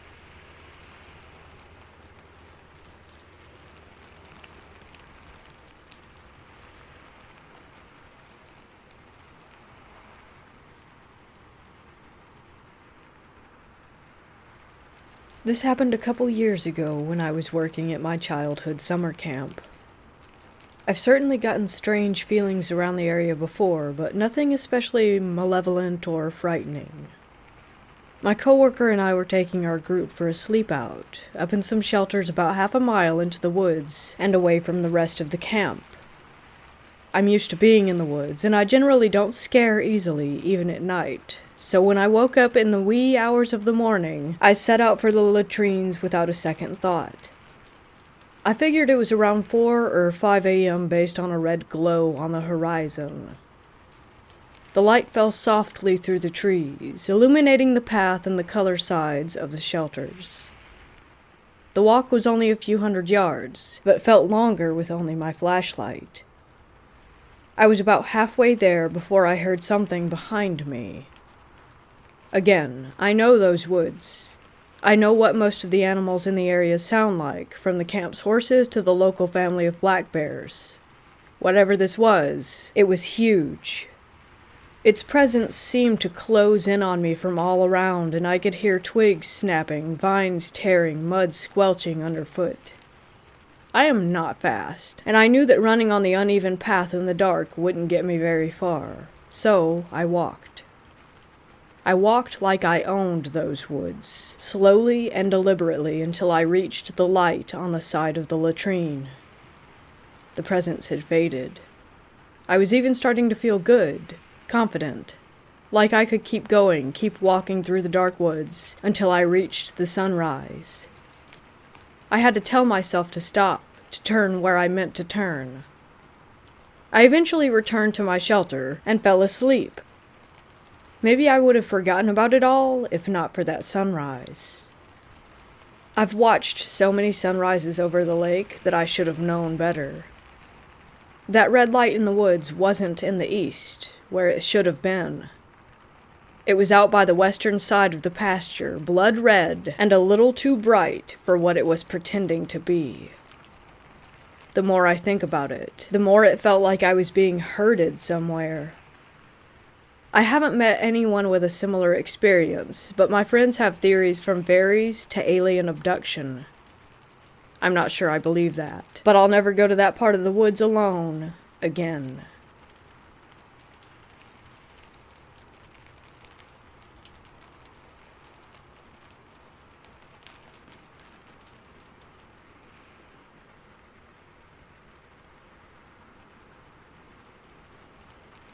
I live in South Africa with my family, and we recently moved into a 2-story house. My room is upstairs. Simple room, really, bed facing the sliding door. Just outside the sliding door, I have a small area where I can smoke. To my left, we have a view of our indoor pool, with an almost UV light type of effect. Now, to my problem. It's been 2 weeks in this new place, and something is following me. I know I sound crazy, but it breathes very, very hard. Last night I went to bed at around 11 p.m. after watching some memes on YouTube. I woke up with a rather foul smell. I honestly assumed I had farted in my sleep. But as soon as I stood up to open the sliding door, I felt it. I swear I am not crazy. I felt something breathing down my neck, and the smell got worse.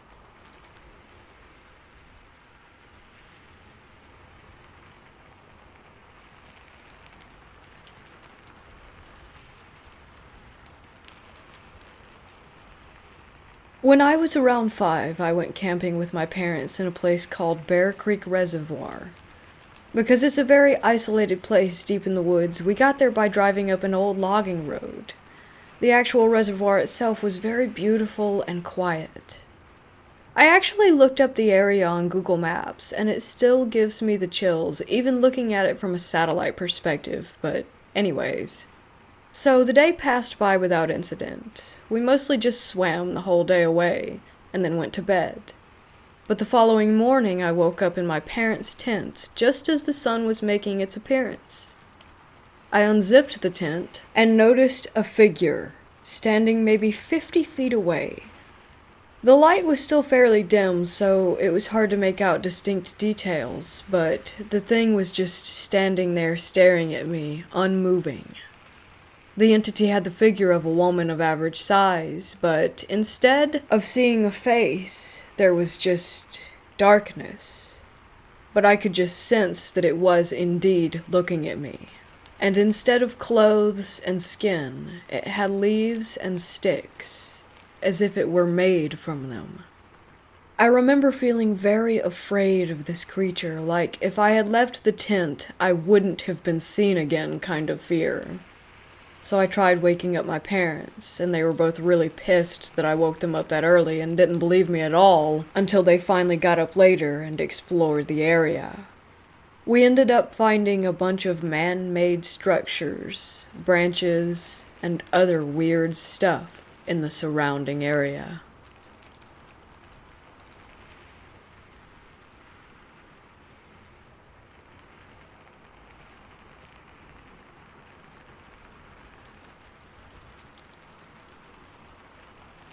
Me and some friends went to an abandoned mental asylum at night, not really expecting much.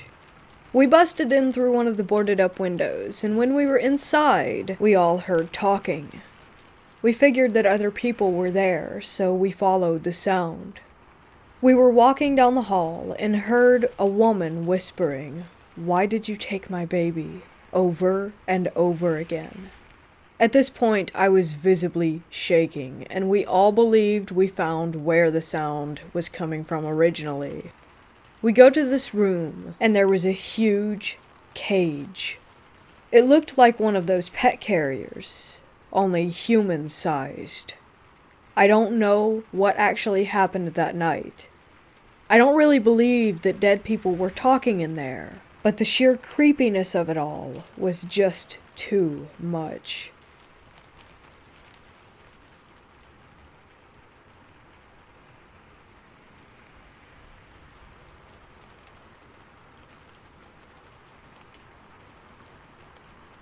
My girlfriend and I had found an old way through a forest that we wanted to explore at night, so we packed our backpacks and walked there at around 1:30 a.m. From the Google Maps point of view, that way should have taken us around 10 minutes. We started walking. It was dark and foggy, nothing creepy so far, until we reached a small lake. It wasn't even showing on the map. There was a small lodge next to it and a fence around it. We looked at it for a few minutes and went a little bit closer. As we almost reached the fence, a woman's scream came out of nowhere, and we just grabbed our bags and ran as fast as we could. The way we walked felt like it was all of a sudden never ending. We ran for almost 15 minutes until we finally reached the road. We did not know what was screaming. We didn't see anything, even with flashlights. We decided to go home and wait a few more hours to go back when the sun came up. But when we went there again, we saw nothing. We went to the fence, and there was no scream. We thought that's maybe what triggered it when you got too close because of whatever was in there. But there was just nothing. Also, the way now felt super short. Like it didn't even take us 10 minutes to walk to the road, but after the scream, it felt like we were running for at least 15 minutes straight. It may just be nothing, but this was the creepiest experience that I have ever had, and I still think about it today. Also, in the following days and weeks, we checked the news for missing people or anything like that. But again, there was nothing.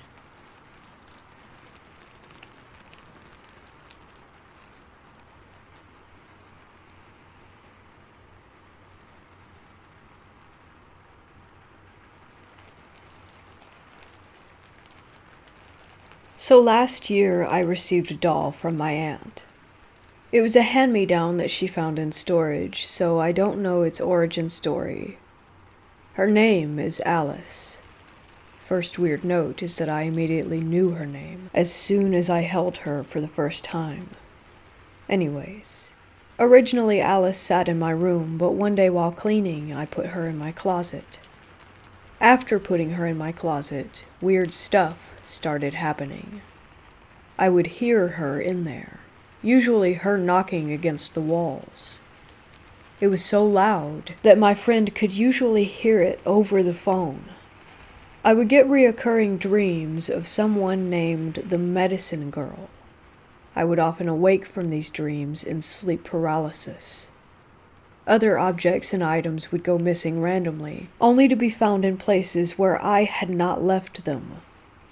My grandmother's stuffed bear, that's at least 50 years old, would move across the room and end up in places that I also hadn't left it in. I practiced witchcraft, and the plants on my altar died. All of this stopped when I moved her out of the closet and back into my room. Due to all of this, I believe that she is haunted. However, I can't find anything online about what you're supposed to do with a haunted doll, and I'd like some advice. I believe she's scared of being alone, or doesn't like being hidden, hence everything stopped when I removed her from the closet.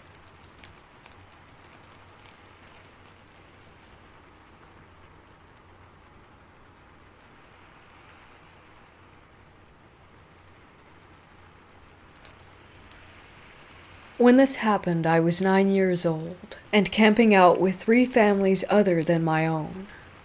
I was sleeping in a small tent with one of my closest friends when something woke me up. I listened and heard nothing from outside at first, so I opened the tent zipper enough to see the fire. It was out, so I knew the adults must have been asleep. I closed the zipper back and laid back down. Shortly afterward, I heard a high-pitched voice from outside the tent telling me to, quote-unquote, come out and play.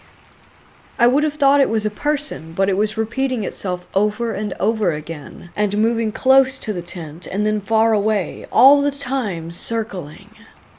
I opened the tent and looked out, but it was pitch black. At this point, I tried to wake the friend, but he pushed me off.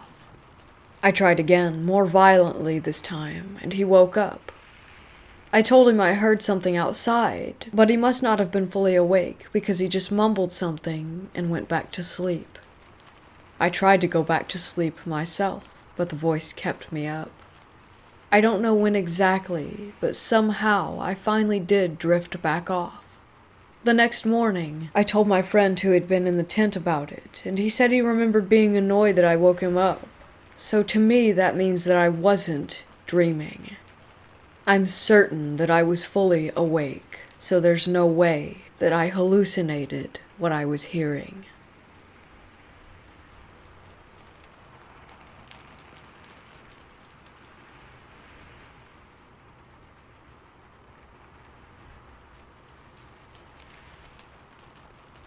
I'm a die-hard agnostic skeptic with an open mind. I believe that anything is possible, but I want a logical and, preferably, scientific reason behind that anything. The last 10 days, however, have been absolutely insane. It started when I was a little kid.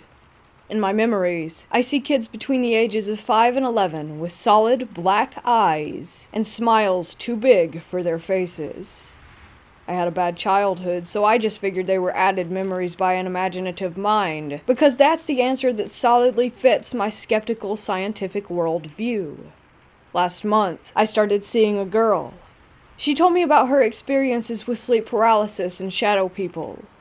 I explained to her that it was a rational experience caused by being in a hypnagogic state.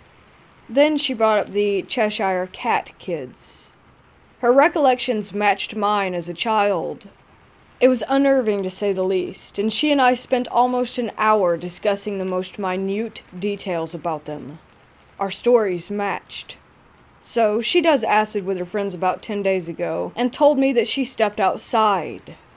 A group of 6 of them were waiting for her. They showed her scenes from my life that were my darkest. She described them to me too accurately for her to have heard them from a second-hand source, which would be hard to do anyway, considering that I don't like sharing such detailed information. They then told her that I was going to die soon, and that she should stay away from me. This has put a monkey wrench into one of the most promising relationships of my 25 years. Since that night, I have nightmares of them coming into my room, licking my forehead, and showing me the memories of my past as if they were happening in that moment, complete with smells, sounds, sights, etc. I have written this part off as my subconscious mind reacting with my long-dormant PTSD, but they got more and more vivid. While this is happening, she has been distancing herself more and more. Last night was the weirdest part of the tale, however. I was driving down a windy country road to calm myself, and a pair of headlights flies from around a bend and runs me off the road, almost into a tree. When I looked, however, there was no car, and the headlights extinguished after passing me. I'm chalking all of this up to anxiety-started delusions and possible schizophrenia, but I cannot explain how she knew what she did, and why all of this is suddenly happening.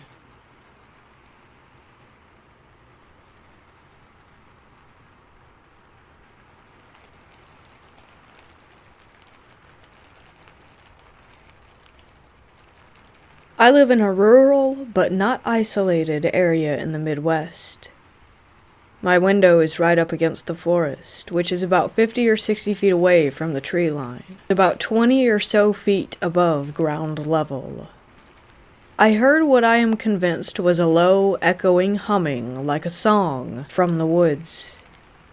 I've heard turkey, coyote, fox, deer, squirrel, and so on before, their cries, calls, and barks.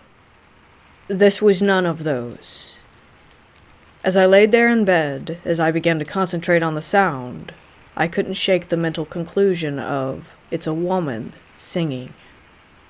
The sound persisted for about 15 to 20 seconds and then stopped, but not suddenly. After a minute or two later, it picked back up again. This continued a few more times before it actually did stop completely. The sound was distant, not quite deep into the woods, but also not at the tree line. There's a small unit of deer that sometimes sleep in a clearing in the woods around that area, but they haven't been there in a few weeks. For some context, I am very much a late-night person.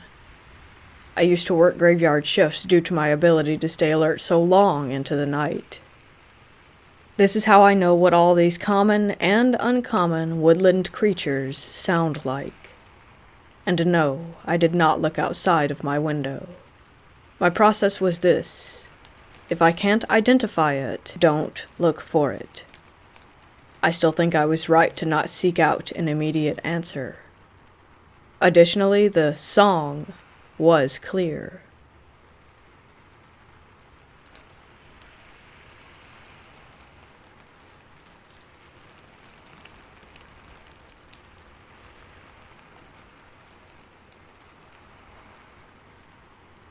A number of years ago, my mother and I were visiting my aunt in Idaho, staying in her odd house. She had always told us it was haunted, but I never really believed her because to her, everything was haunted. Well, one night during our stay, my mom woke up hearing a baby cry.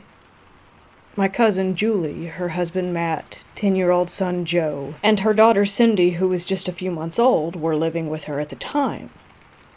My mom assumed that it was their infant daughter and asked my cousin about the crying in the middle of the night, saying something like, "I don't assume you got much sleep." Julie responded by telling her that the noise that she had heard had not been Cindy.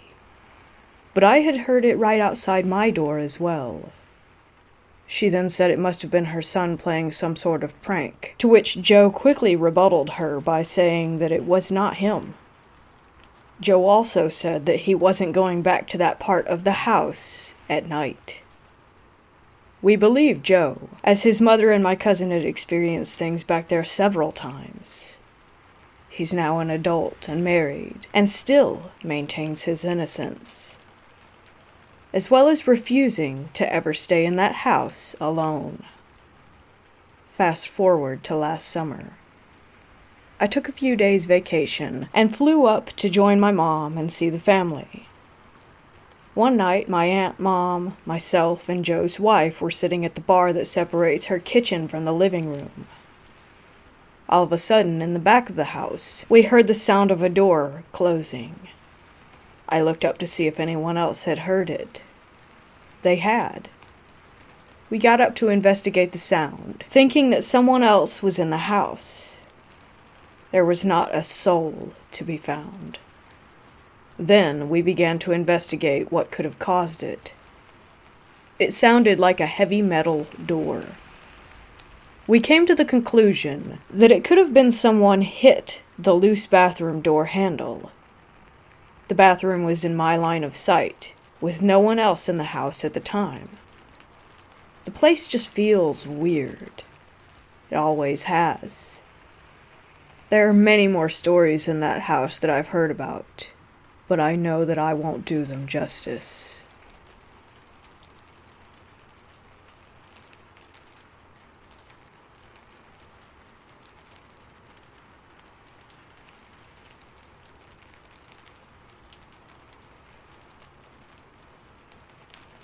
My dad and I decided to go to this store one day to buy incense, and we meet this woman that I think owns the shop, and she's weirdly interested in the color of my eyes. My eyes are a weird color. They're yellow and green. But she was telling me that they're so bright that they're deceiving. Well, fast forward to a few weeks later, and I'm in my room asleep. My mom is awake, and when I woke up, she told me that she saw a woman, perfectly described her as the woman from that shop, astral projecting into our house, and went in my room and tried to take me. My mom had never went to that store, had never seen that woman. So that's how I know she wasn't lying. My mom and dad weren't on talking terms at that time, but ever since then, I get really weird nightmares involving her in them, and they occur every night, and I can't get them to stop. They always involve her taking me.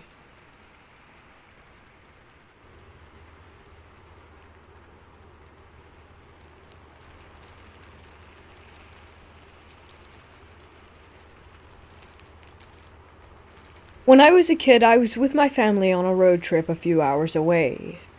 We were driving down through a winding canyon, and it was dark. I was looking out my window, just staring at the dirt walls that we were passing. It was like the inside of cliffs on one side and forest on the other.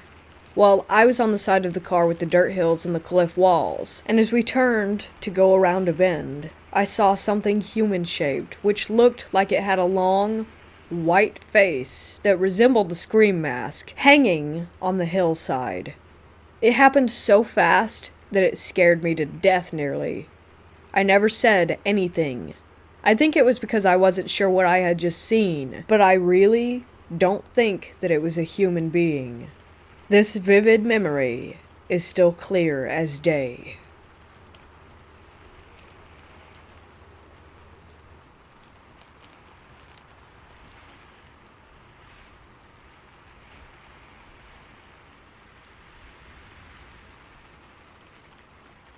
I've been working at a funeral home for about a year as an assistant, and will be starting up my apprenticeship next month.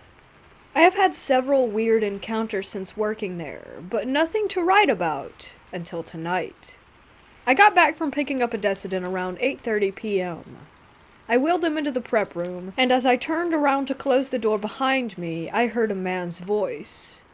The voice either said, "I'm here," or "Come here." I wasn't too freaked out. Weird stuff happens a lot. However, this is the first time that I have actually heard disembodied words. This isn't the most exciting story. but I definitely thought that it was worth sharing.